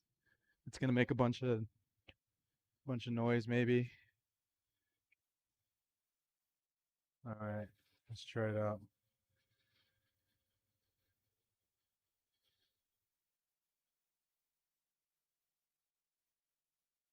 There. Run it in slow.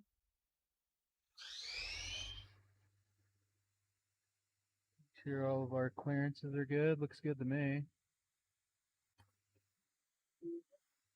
It's that interruption that I'm kind of annoying. It's a pretty tough insert. It's not a super hard insert. It's just pretty tough, so it should be fine.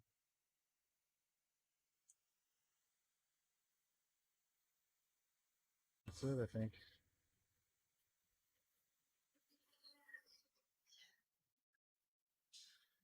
There we go.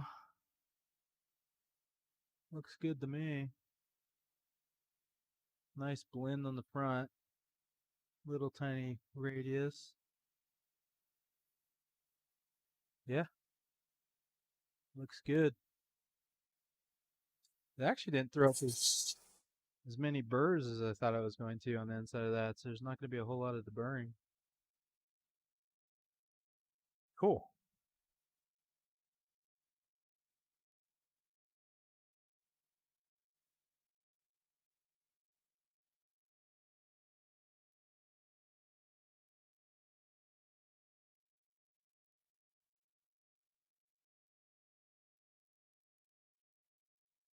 So you guys can see. You know, I think I was holding the phone the whole time when I did this, and I forgot to change the view. But yeah, came out pretty good. Wish this thing would focus a little better. Kind of hard. It's kind of shiny. There's the part.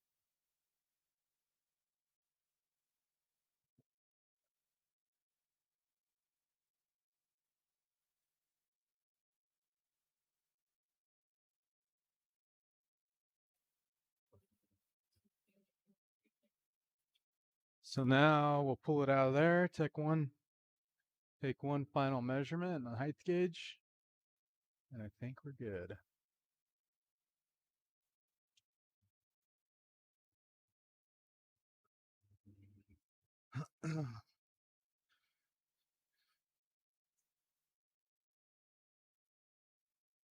Get all this oil off of it real quick before I throw it up there.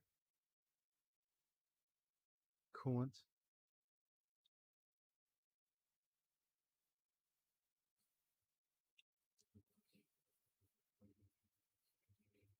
I'm actually surprised how long my battery's lasting on my phone. It's kind of cool. And it beats having like a crazy camera, which I actually have a camera. I'd like to figure out how to make it wireless. I know there's a few different ways, like, so it doesn't make it like super huge. But you know what? This thing's been off for a while, so let's turn this thing back on here. We gotta do its little warm up routine here. I think it's just setting the encoders is all it's doing. Okay, F2. Touch off this thing.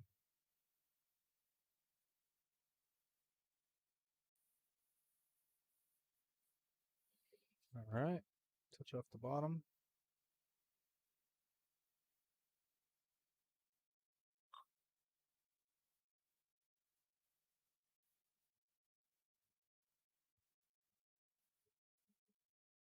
Right.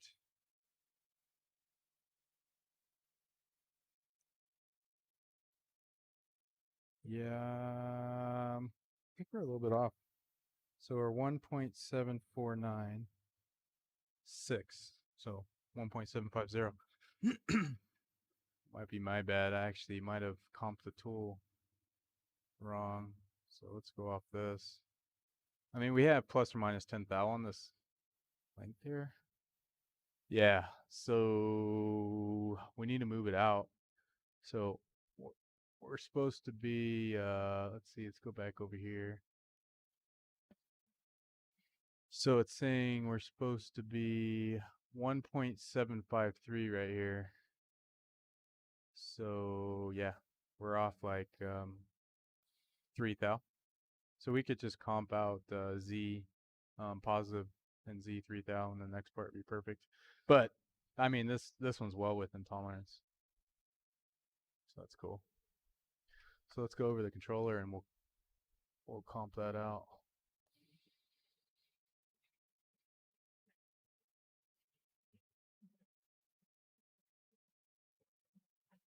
All right. So let's offset this. We'll just comp Z.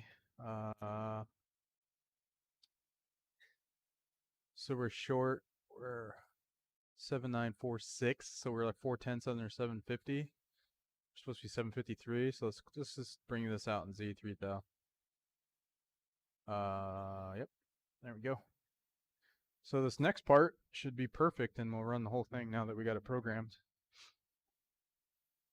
So we'll come back over to Inventor, and then we got our whole thing here.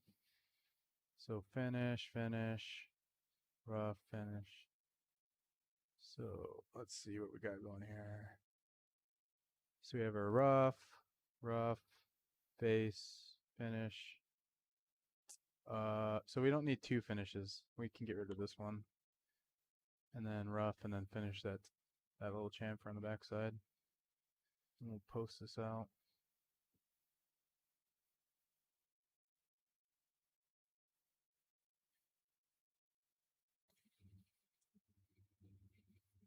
We'll go back over to the lathe and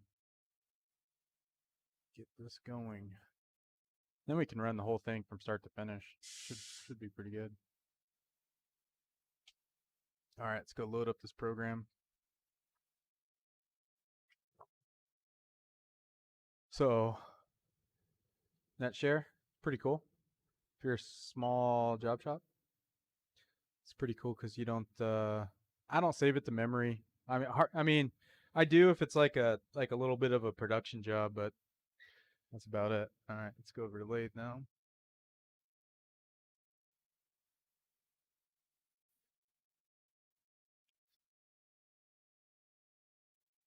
All right, let's make sure I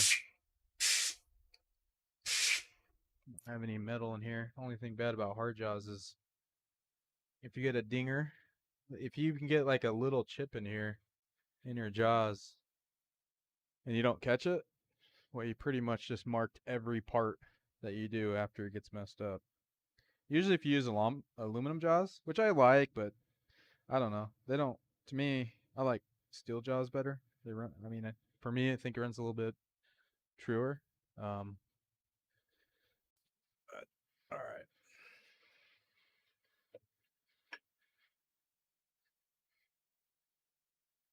There we go.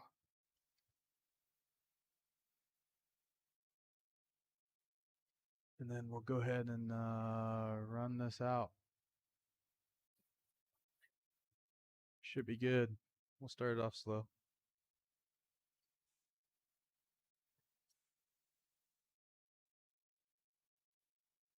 So we comp Z already 3000.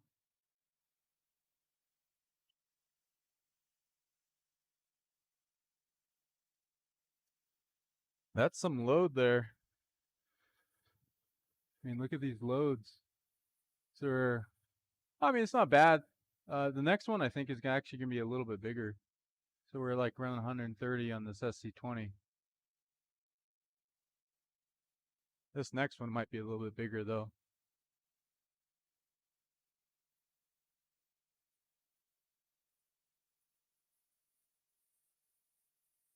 No, not really.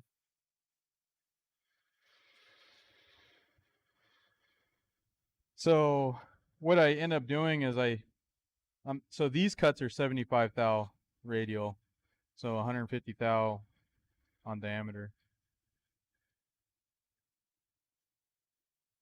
And then once it gets the diameter down a little bit, because I mean it's such a low RPM too, I'm not really in the ideal torque RPM for this lathe.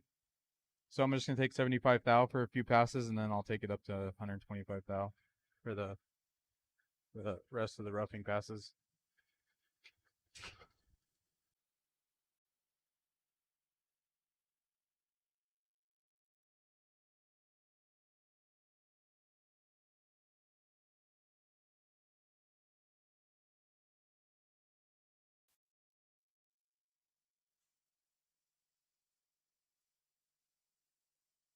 So there's going to be, I think, one more of these 75 thou radial, and then it goes to 125 radial.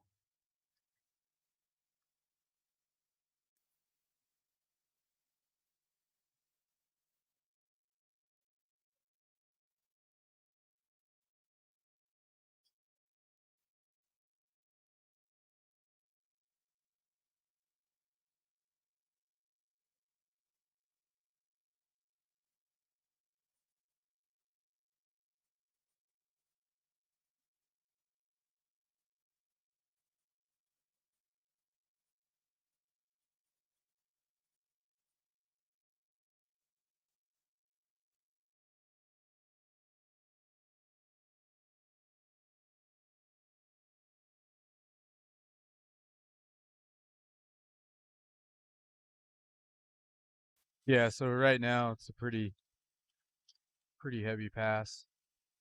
This is the 125. We're at 150% on the spindle load, but this next pass will drop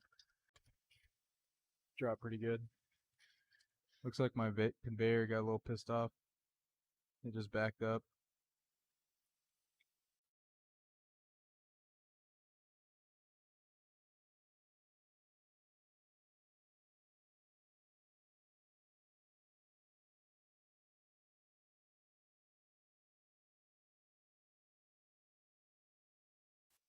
So now we're down to about 140%.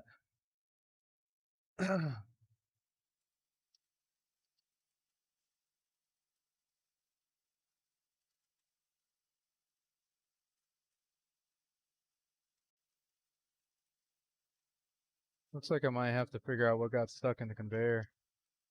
It's pretty pissed off right now.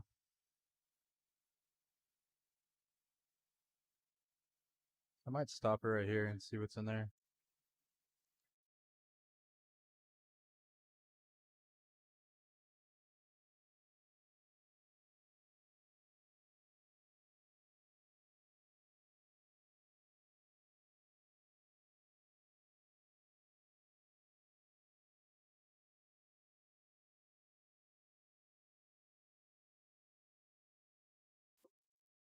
Maybe I'll switch it over to my phone so you can see what I'm doing.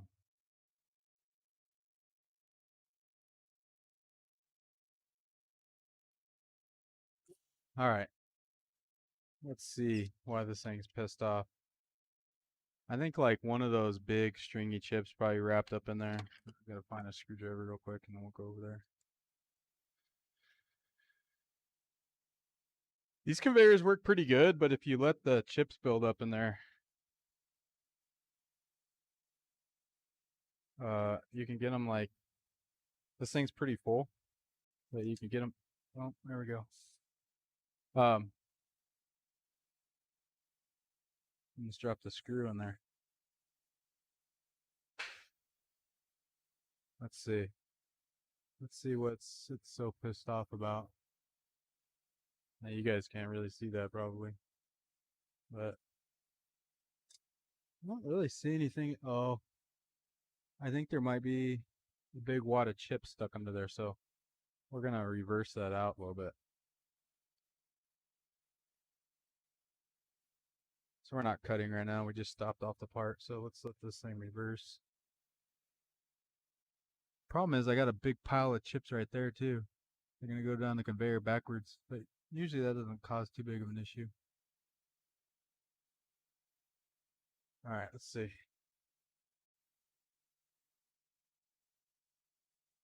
Well, I don't see anything. I'll grab a flashlight. Look down in there a little bit. I thought I had the flashlight in here. Oh, I know where it's at.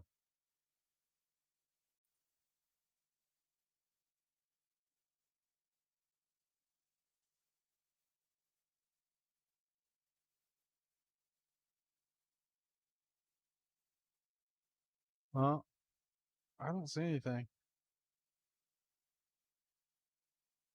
If it's all jammed up, it might be jammed up inside the machine.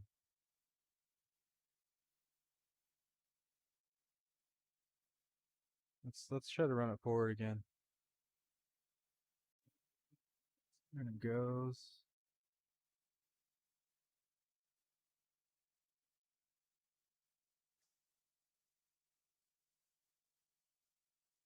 Yeah, see, it just stopped.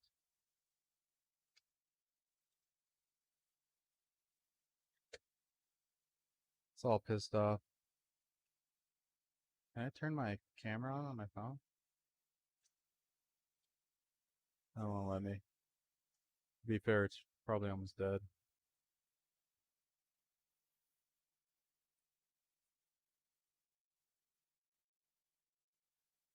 That's alright. Let's finish this part and then we'll come back and try to fix that.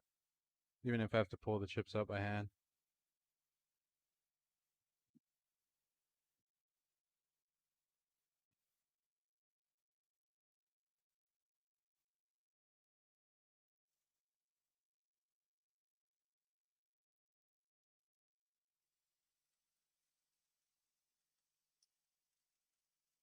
It really only, it gets those big stringy chips like right when when it gets to the back of this part and it kind of fades out. It can't break those chips. It's like too big of a cut. See right there, you just saw one shoot out. Big old fat, thick one. So this passes 125 radial, 10 thou per rev at I'm running 400 surface feet because I don't feel like changing inserts. And this is I believe this material is like so this is 4140 commercial heat treat. 30 Rockwell maybe around the inside. I mean 33, 34 out, towards the outside. I don't know how that works, but it's not that hard. It actually machines better in this condition than it does in annealed, in my opinion.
All right, for the finishing pass here.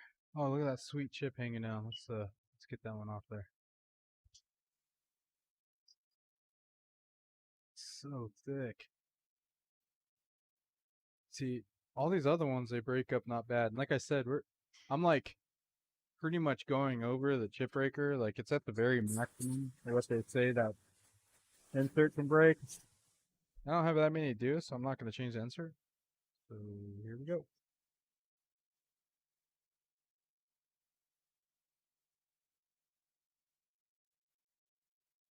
So this is a Corloy Cermet. It's a 331. It's pretty badass insert. I've had a lot of good luck with this thing.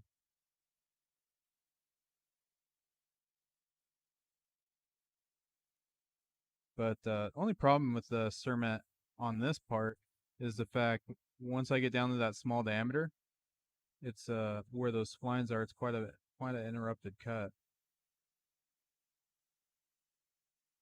It survived the first part. We'll see if it keeps going.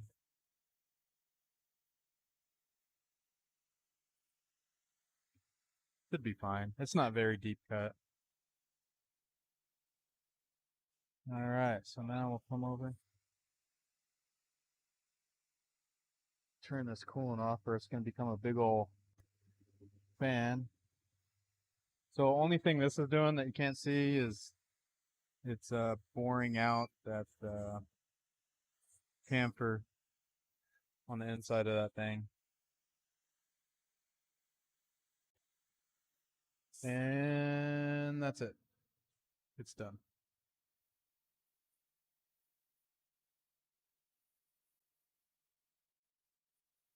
All right, let's take a look at this one, see if it looks as good as the last one.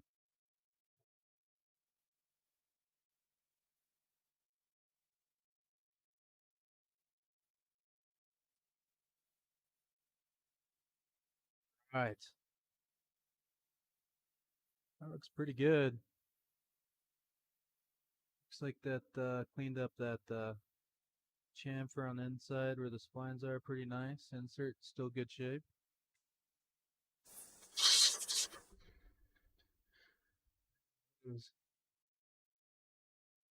Nice. Looks good.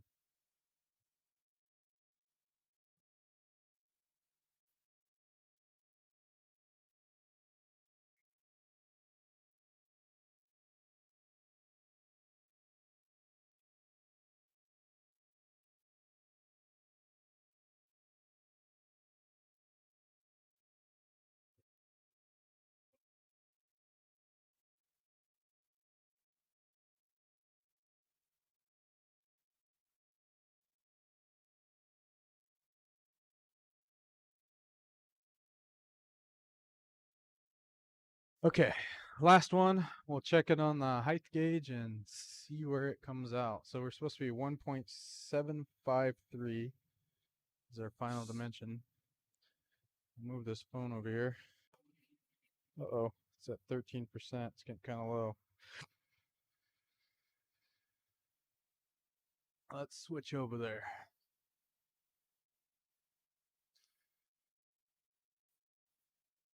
And we're going to have to wipe that part down. It's full of coolant.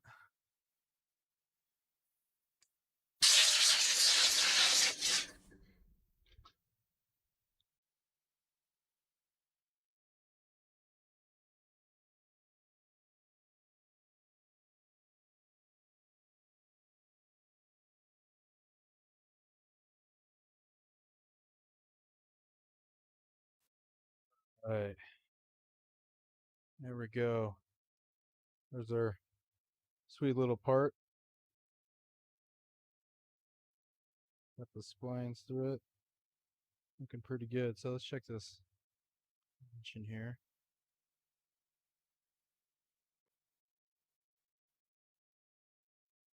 All right. Oh, of course. 2 seconds ago it was on. And it finally decided it wanted to shut off. So we got to redo this. I even came over here and moved it so it wouldn't do that. That's all right. All right. Over here. Twice on the top, twice on the bottom. Set our 0 plane, datum, and then we'll come over here. Okay.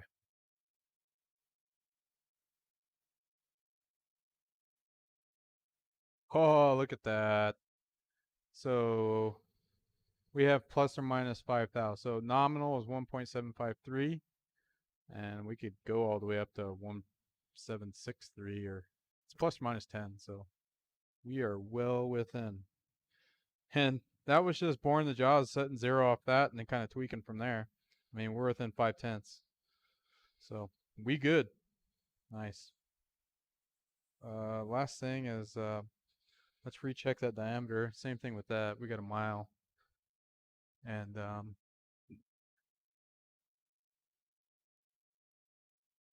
we got quite a bit of ways on that. So let's see. So on that diameter, we were 1.969. That's inches. So 1.969 or 1.970. Whoa, whoa.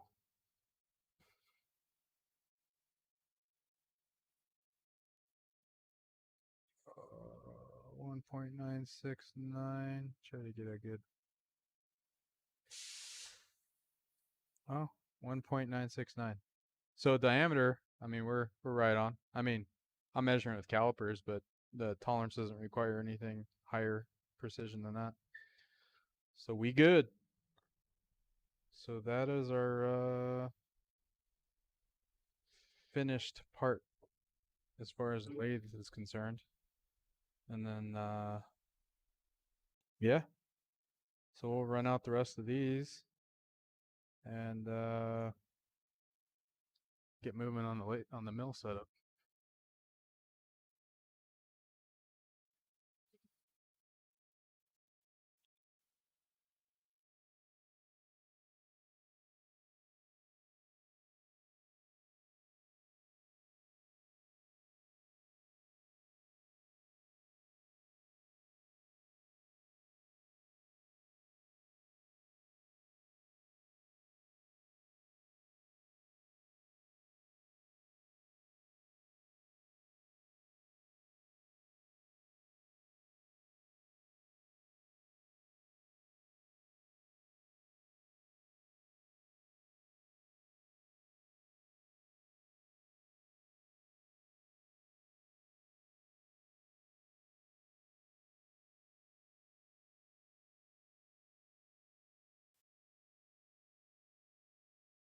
So I guess I gotta fix the conveyor.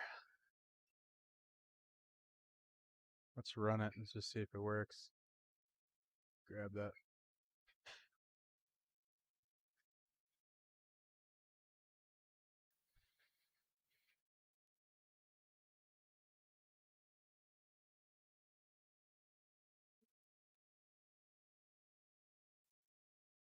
Okay, so yeah, she's still pissed off. I don't know what the deal is here.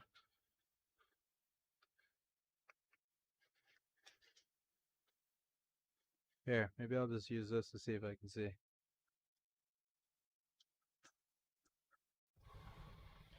Yeah, it's pissed off. I'm gonna have to like literally clean this whole thing out manually, and I gotta fix this before I can run the rest of the parts. And I don't think I can still see what's going in here.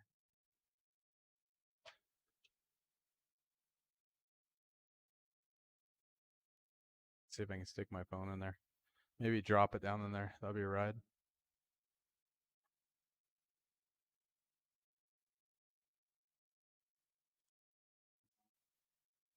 It's broke. That's not broke, it's just jammed up with chips. So I'm gonna try to fix this and then I'll be right back. If I figure out what it is, I'll show you guys.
So I think whatever it is, it made its way all the way around the bottom. And I think whatever got stuck in there is trying to come up from right here.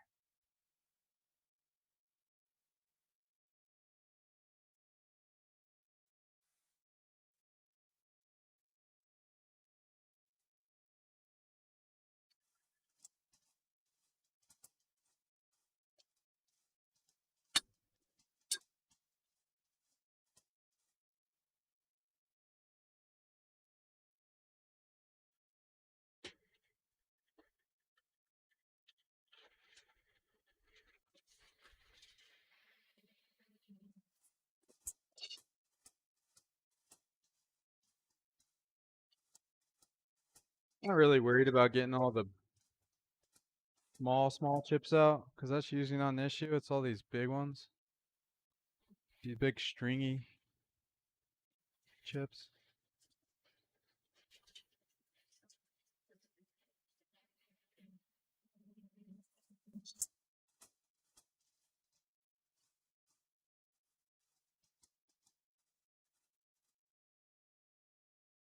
So I think what I'm going to do is back it up the rest of the way and then actually pull those ones out.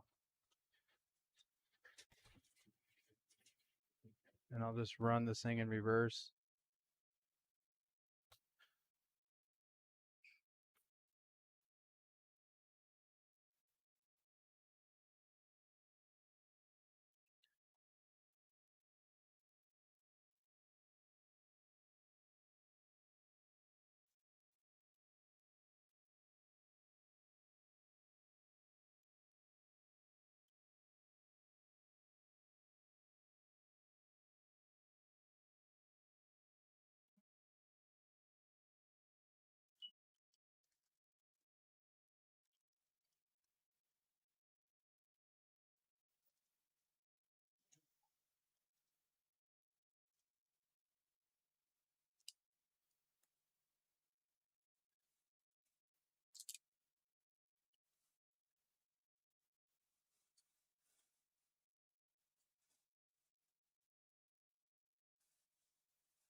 All right, that's probably good. Freaking conveyors, man. They work good most of the time.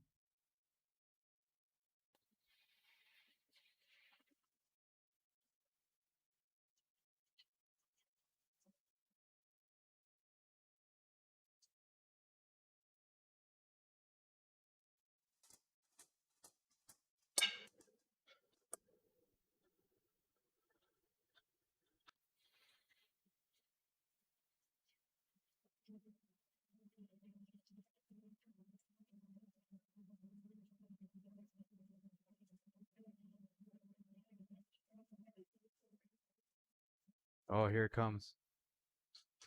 I think here comes the problem. I think the problem's coming out.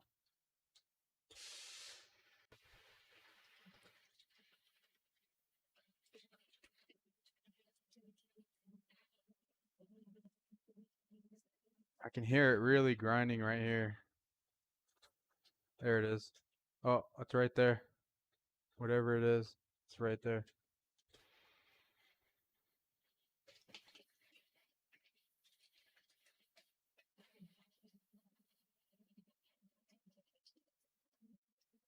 Might just vacuum these chips out.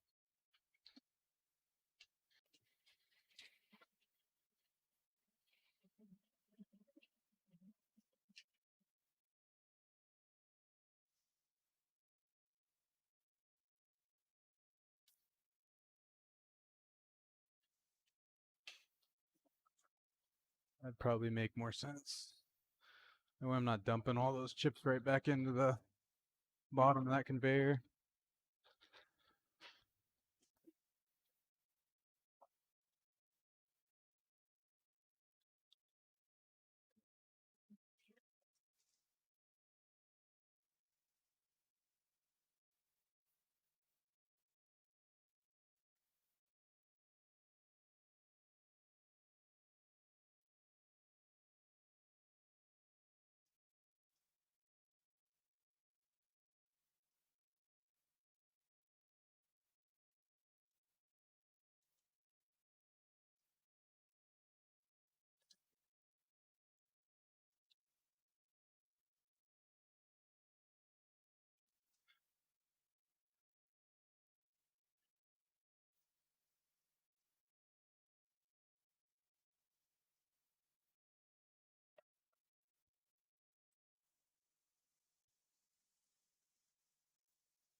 All right. Let's try to vacuum this thing out here.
Broken conveyors. That's annoying.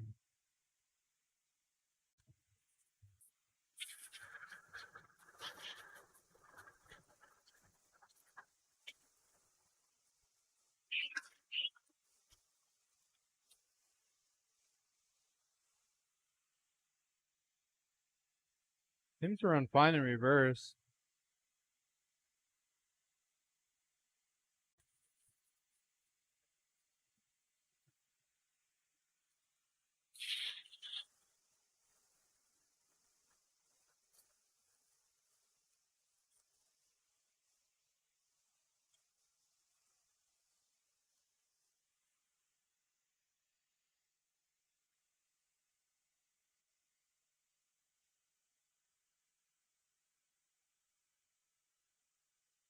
All right, let's give it a shot.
No, I think I'm gonna have to run it. Just keep running it in reverse.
How annoying is this?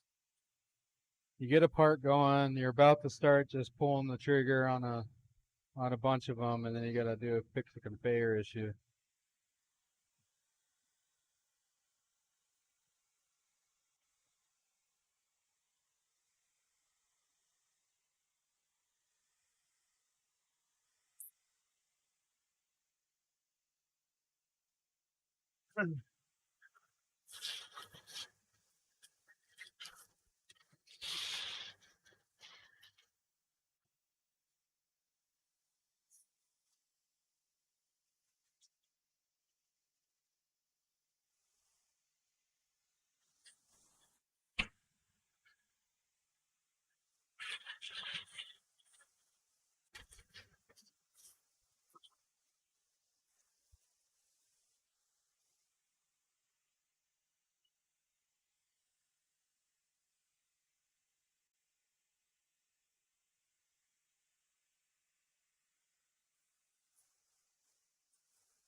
Let me go see if that part should or whatever was in there should have came out by now.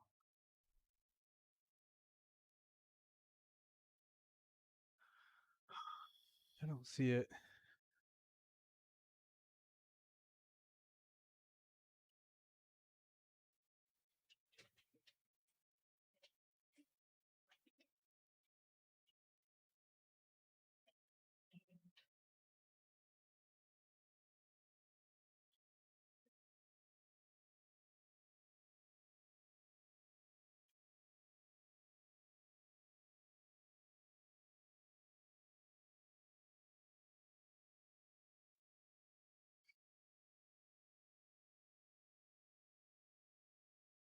What the hell, dude?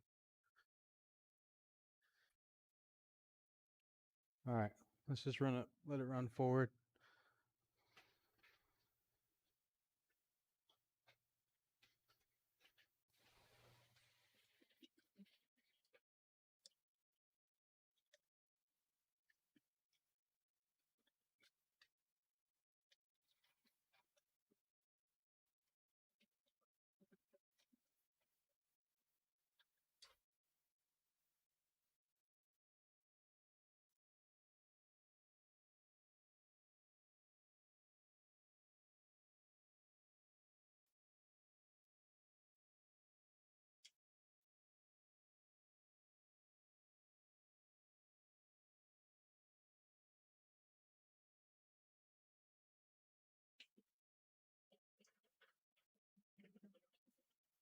Okay, here it comes.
I don't know. Maybe it fixed itself. Seems like it's working. Let's make parts.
All right, let's go.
All right, everything's looking good.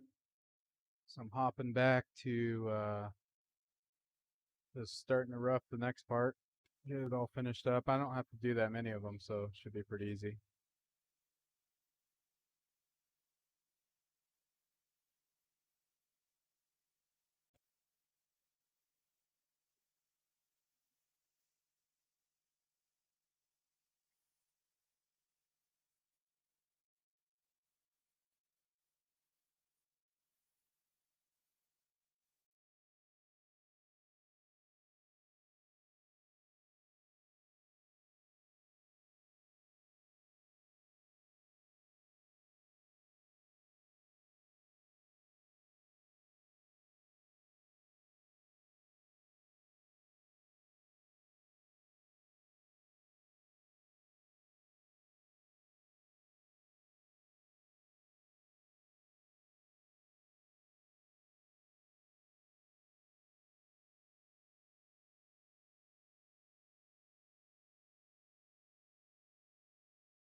Alright, it's done.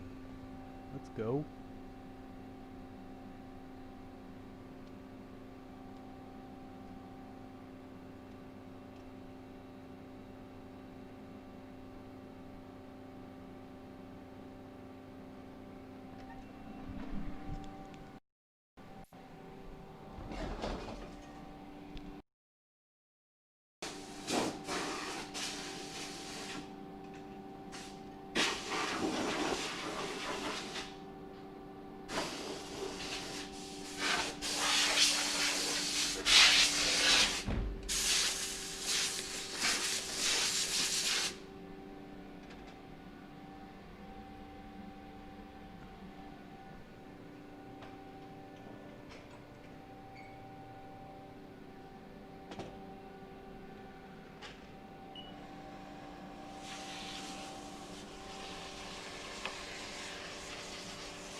.753. Alright. 0.6 off there.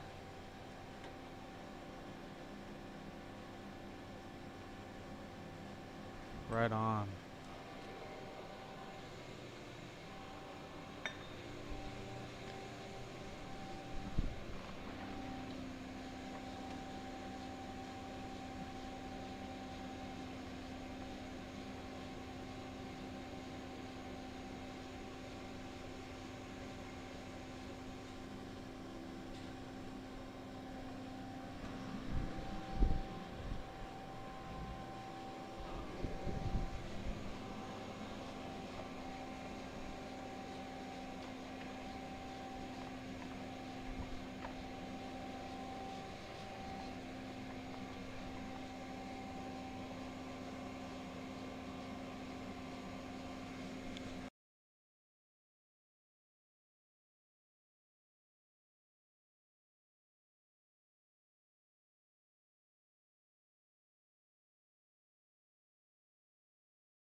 Alright. Okay, so now let's go back to Inventor and start working on the rest of this part.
Alright, so this is going to be the mill setup here.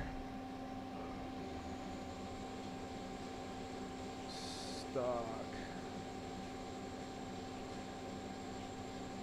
I think we'll just edit this part. Add a... I think the easiest way to do this would be just to add a solid to it and use that as stock. So 6.3 is what that part's coming in at.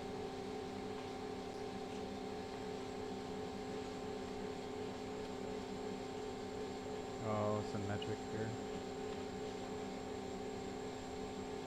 I'm in America.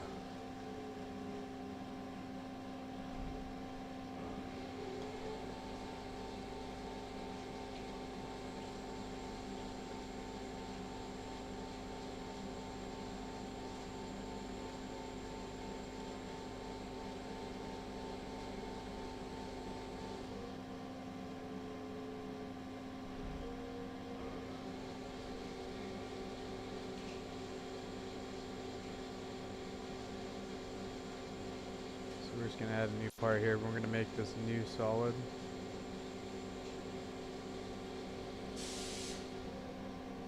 And what we'll do is we'll go back here. What I like doing is changing this color.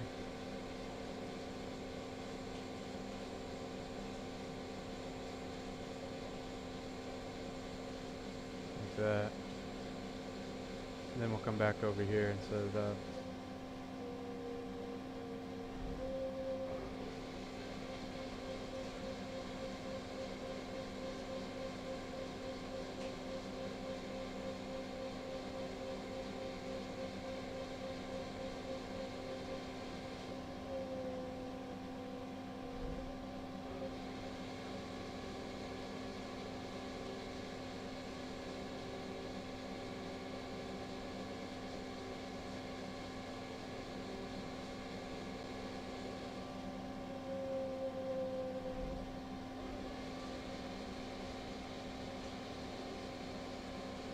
Okay, XY.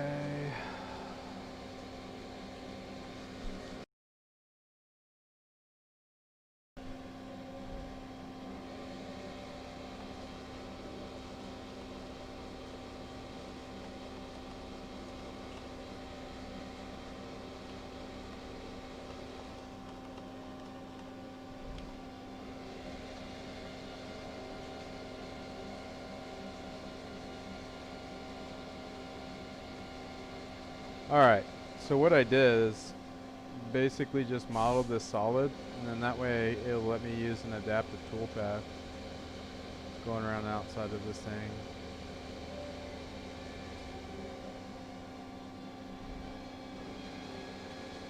And then that way we can run this adaptive right here.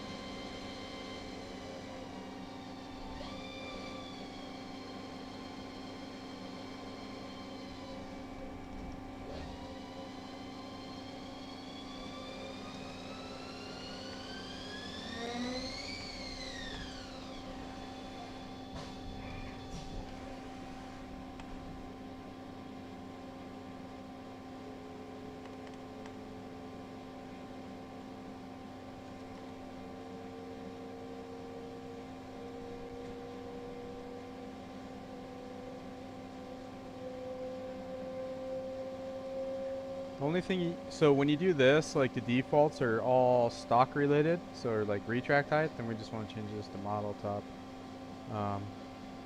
I've done that before and smashed an end mill into the part.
So I don't want to machine cavities.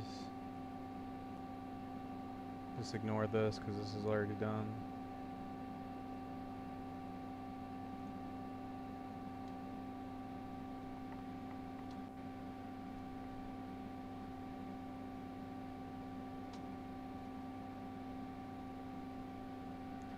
Alright, part's done.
shoot, what's today?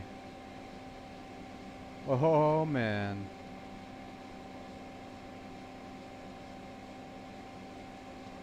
Sweet. It's my birthday today. It is 2:30 in the morning, still making parts.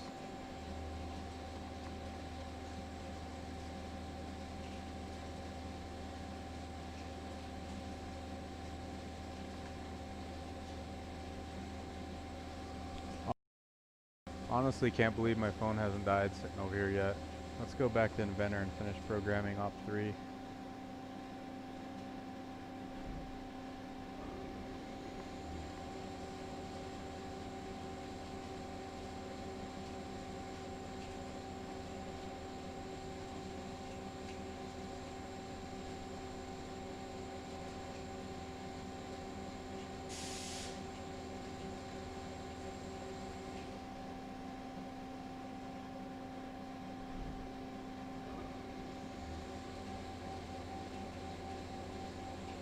Alright.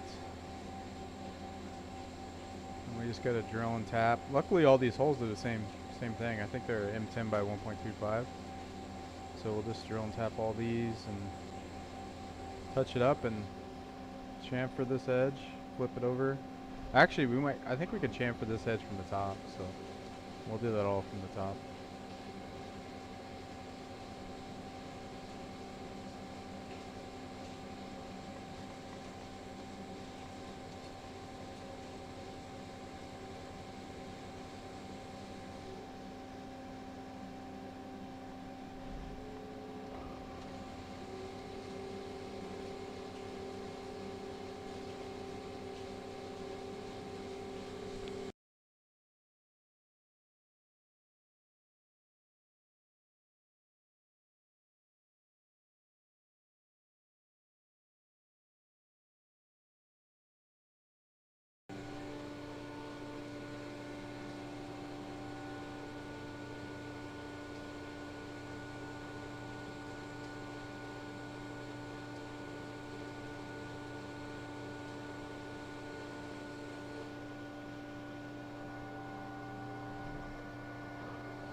These little IP cameras I'm using in the lathe, they're pretty cool. They're like little bullet cameras.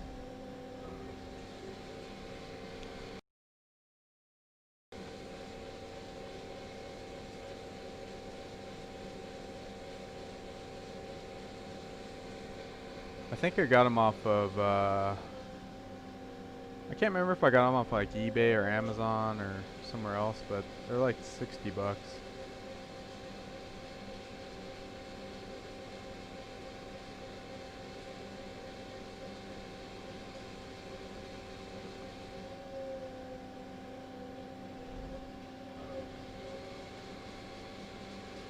Alright, so let's drill this out. So YG1 through dream drill, so 9.7 millimeter. Ooh, not that long. Actually, I think it's 10.5. M10 by 0.5 millimeter. Yeah, this will work. So let's do this 325.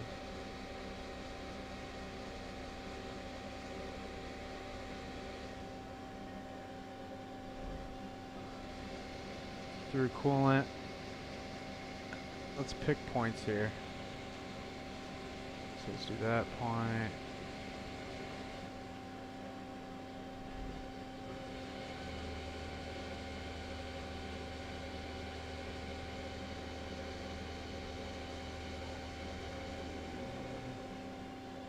Model top. And then we'll do the bottom selection. So we'll just select here. Drill tip through, we'll go 35 thou. retract height, and then we'll change this to model top. Drill, wrap it out. I like those YG1 Dream drills. Those things are pretty dope.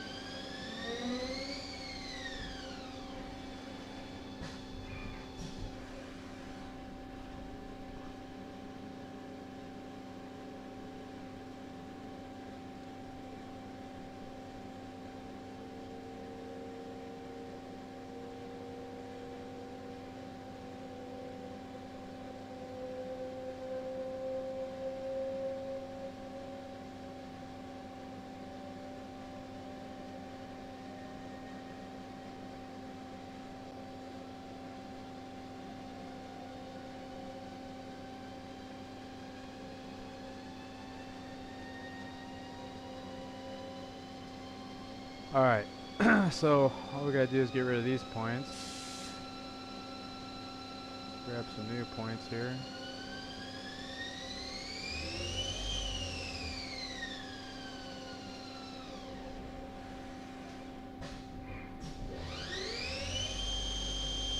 Okay, height. I'll do selection. Let's pick the model. There we go. Retract looks good. Okay.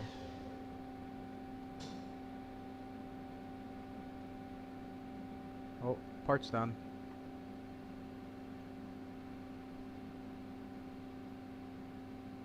We'll pull that thing out in a minute.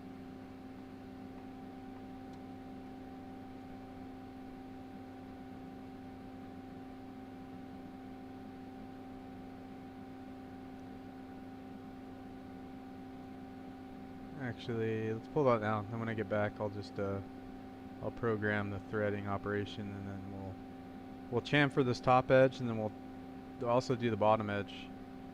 So when I get done with that, this whole thing will be done. If my bottom chamfer tool fits through this hole, well, we can also break the edge on this hole.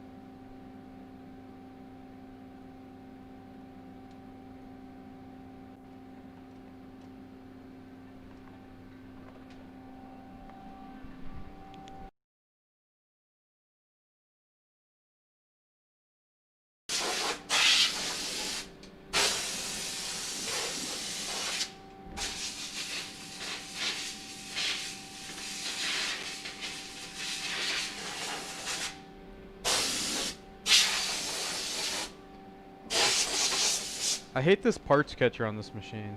It gets kind of annoying.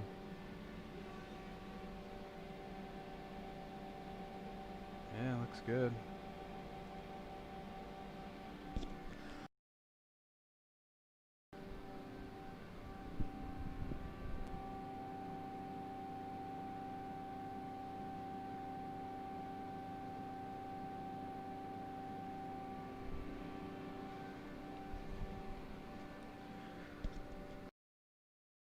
Alright, so we'll throw another piece in there and then go measure this one, make sure everything is good.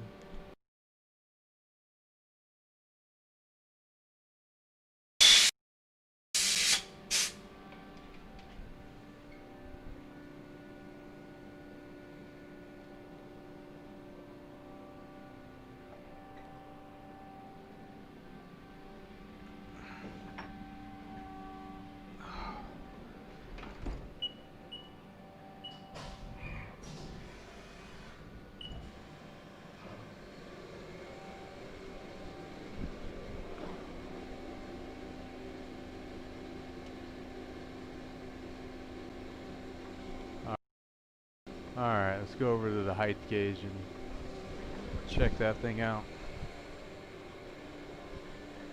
Had to throw my phone on the charger because it was dying, and that's like my little remote camera.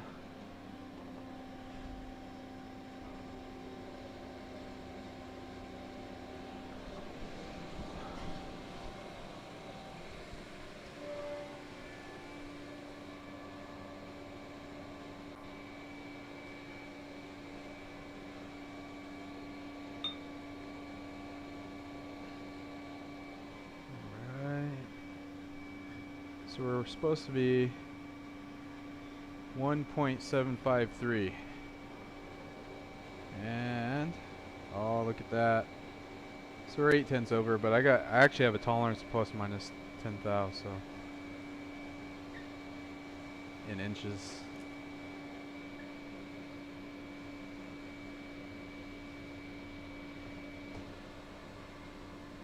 And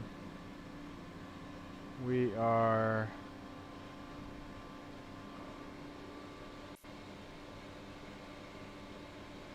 two 3/10 under.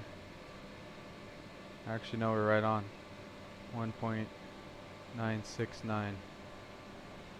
Sweet.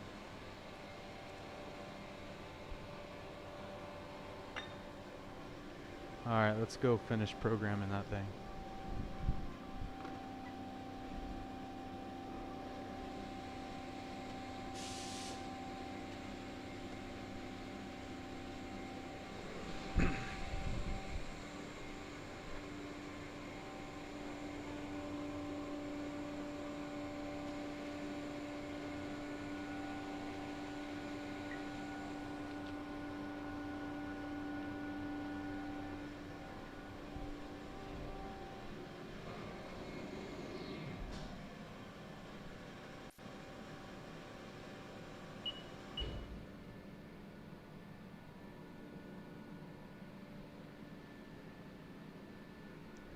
Well,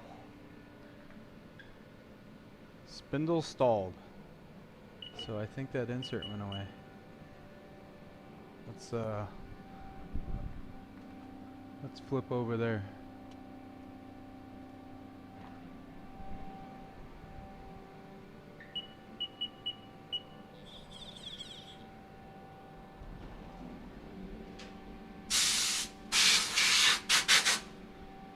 Yep.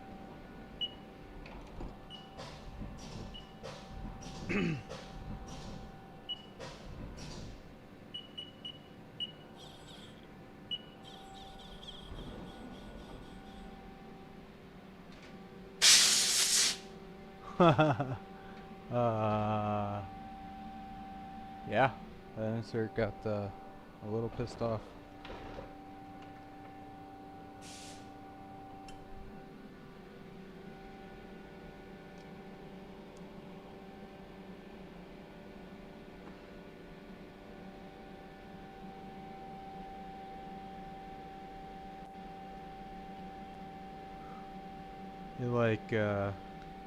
I doubt you can see that, but it actually cracked the insert, like the whole top of the insert.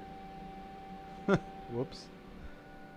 I didn't even hear it. It didn't even sound bad. It just stopped.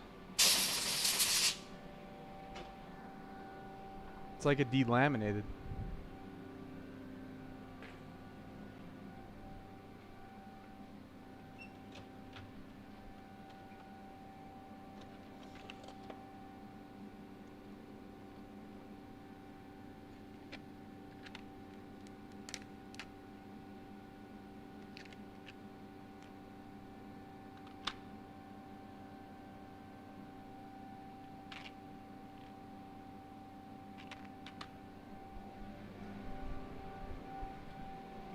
There we go. Nice fresh one. So these are Corloy, the LP 3215. These aren't that aggressive of an insert. I'm probably pushing it a little bit harder than I should.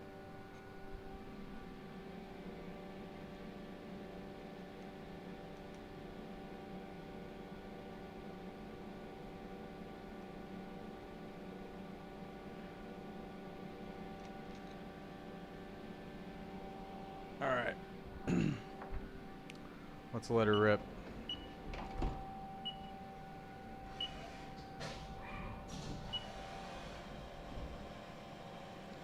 We'll just speed up these few passes here.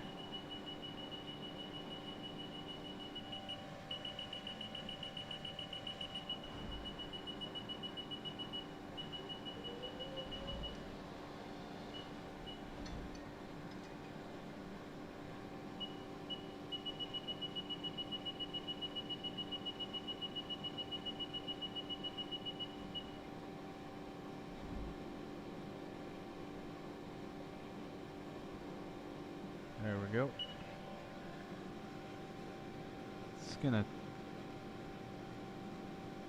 It's gonna wad up some chips on this first pass because it's just barely taking anything off. That chip breaker can't even engage. Probably gonna have to clean that off.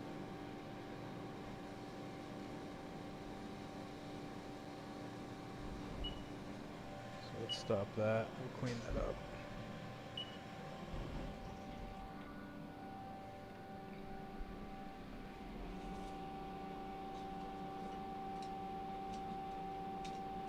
And it only balled up the chips like that because the insert broke, so. Luckily, I'm glad I broke right there, not like 5 minutes into the roughing pass, or however long it takes.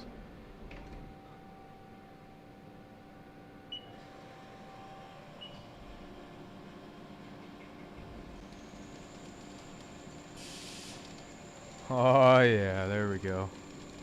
Those are some nice chips there. That is a 146% spindle load.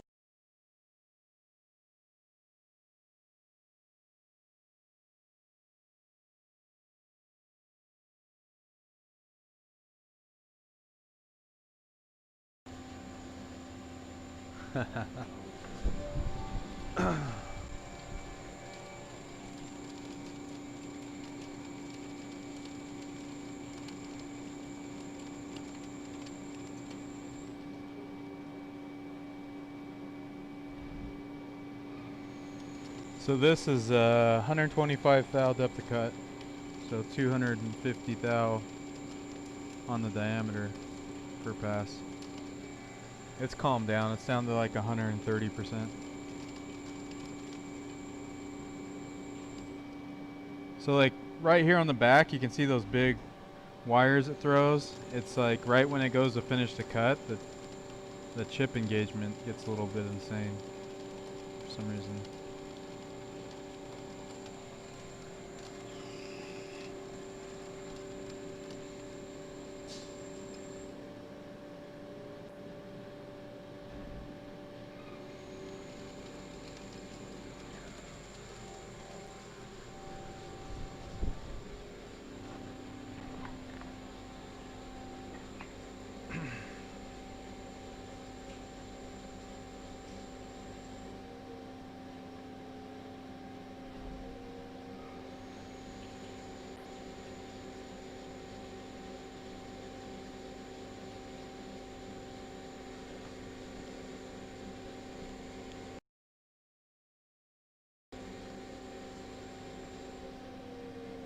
Seems to be doing pretty good though.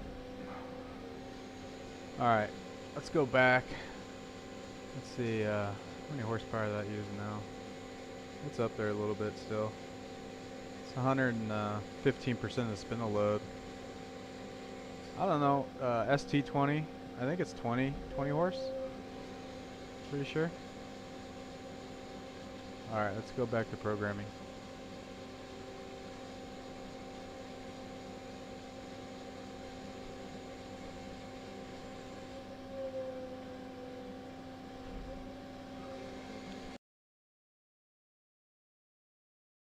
Alright, so op 3. So op 3 we're going to do in the mill. We won't do that in the lathe, so we just need to tap it now. So we will do a tapping cycle.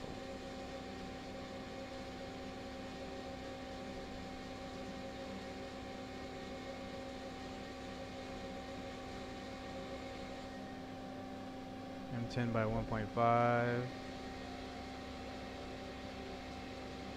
51 surface feet, that will be fine.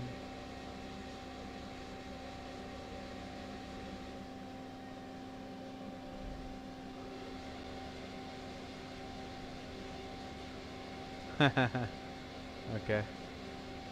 So let's do, instead of doing faces, let's just do points. easier. I didn't like that. So this model that was sent to me with like SolidWorks, so it has the thread holes. And we'll do top height, model top, and stock. And then this is a retract. We're gonna change this to model top also, because I just modeled the stock right here. So, and but the default setting is the retract the stock top, but stock's way down here.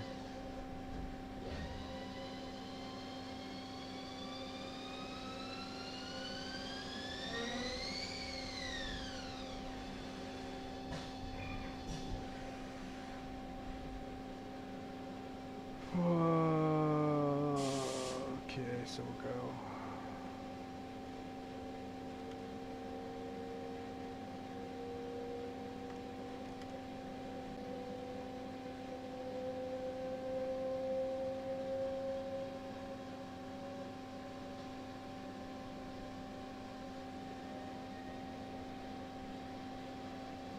There we go. And then we'll just duplicate that. And then we'll grab these hole points.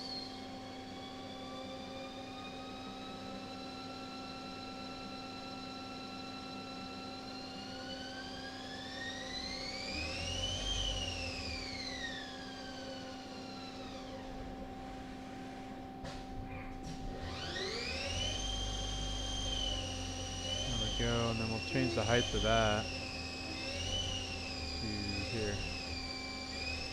Yeah, I don't think it selected it though. There we go. That's good enough.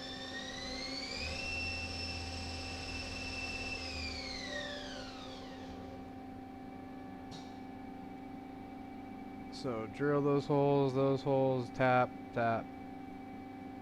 Done. Damn, part's already done. That's quick.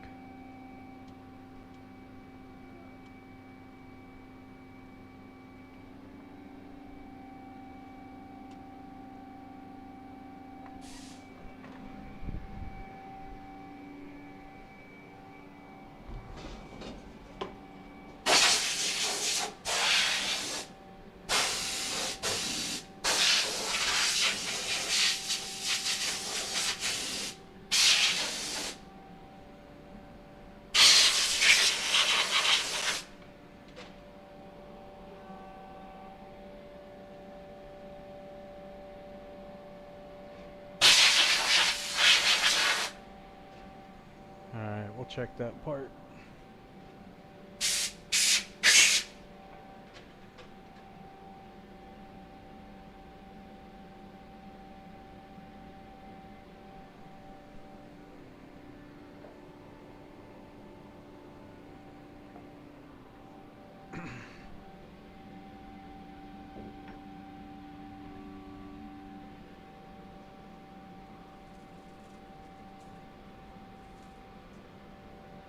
Huh, look at that big hole.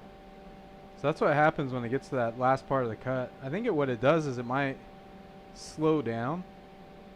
I don't know, it's pretty thick chip.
we'll measure this part, make sure it's good, and keep going.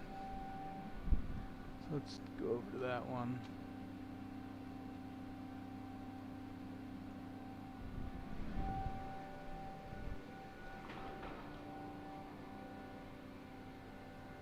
Oh, look at that. It's looking good. There's what side we just did. Right. 1.753. That's what we're shooting for here.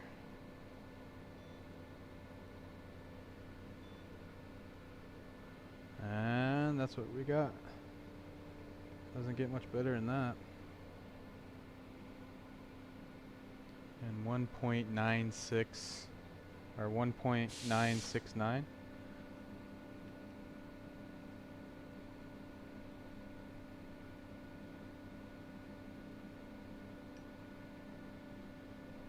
Lock this. I don't know if you can see that. There we go. 1.9695. Close enough. Plus or minus 10. That's what we need. We got a few of those things. Getting close. I'm gonna put this thing back on the charger here.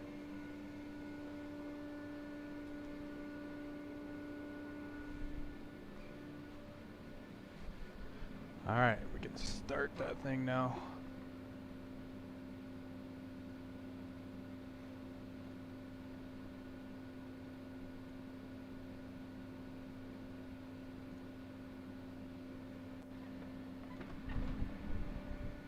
Let me clean off this camera. Put it like right here by the door, where it's easy to get to.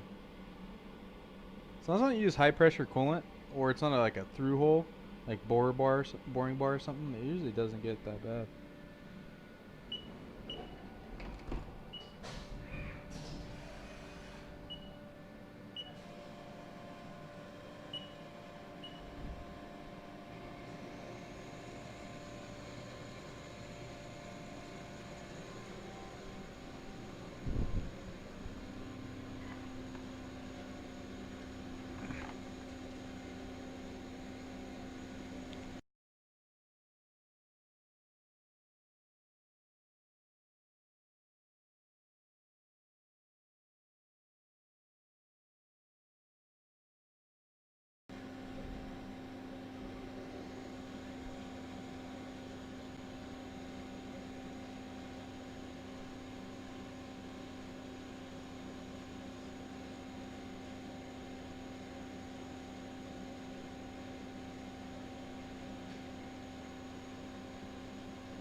still have not figured out a good way to keep all the chips out of this thing.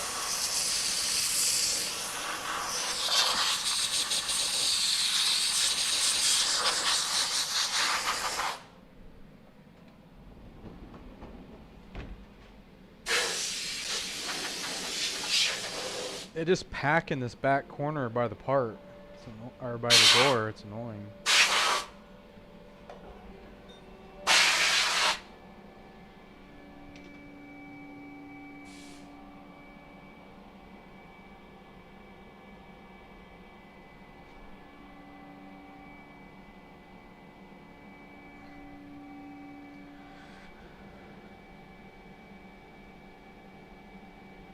Not bad.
So I decided to live stream this mainly because nobody else is doing it. We'll see how it goes.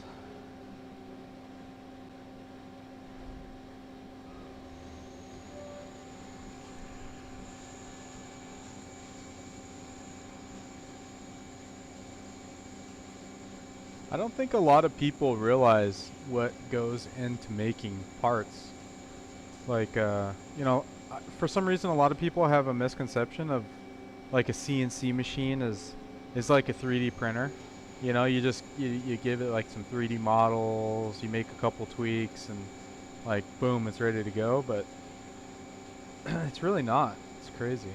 Like, you know, I have a lot of people saying, "Oh, well, it'll only take you a couple minutes," and it's like, yeah, if the machine's already set up, and you know, like in this case, if the chuck's ready to go or whatever. So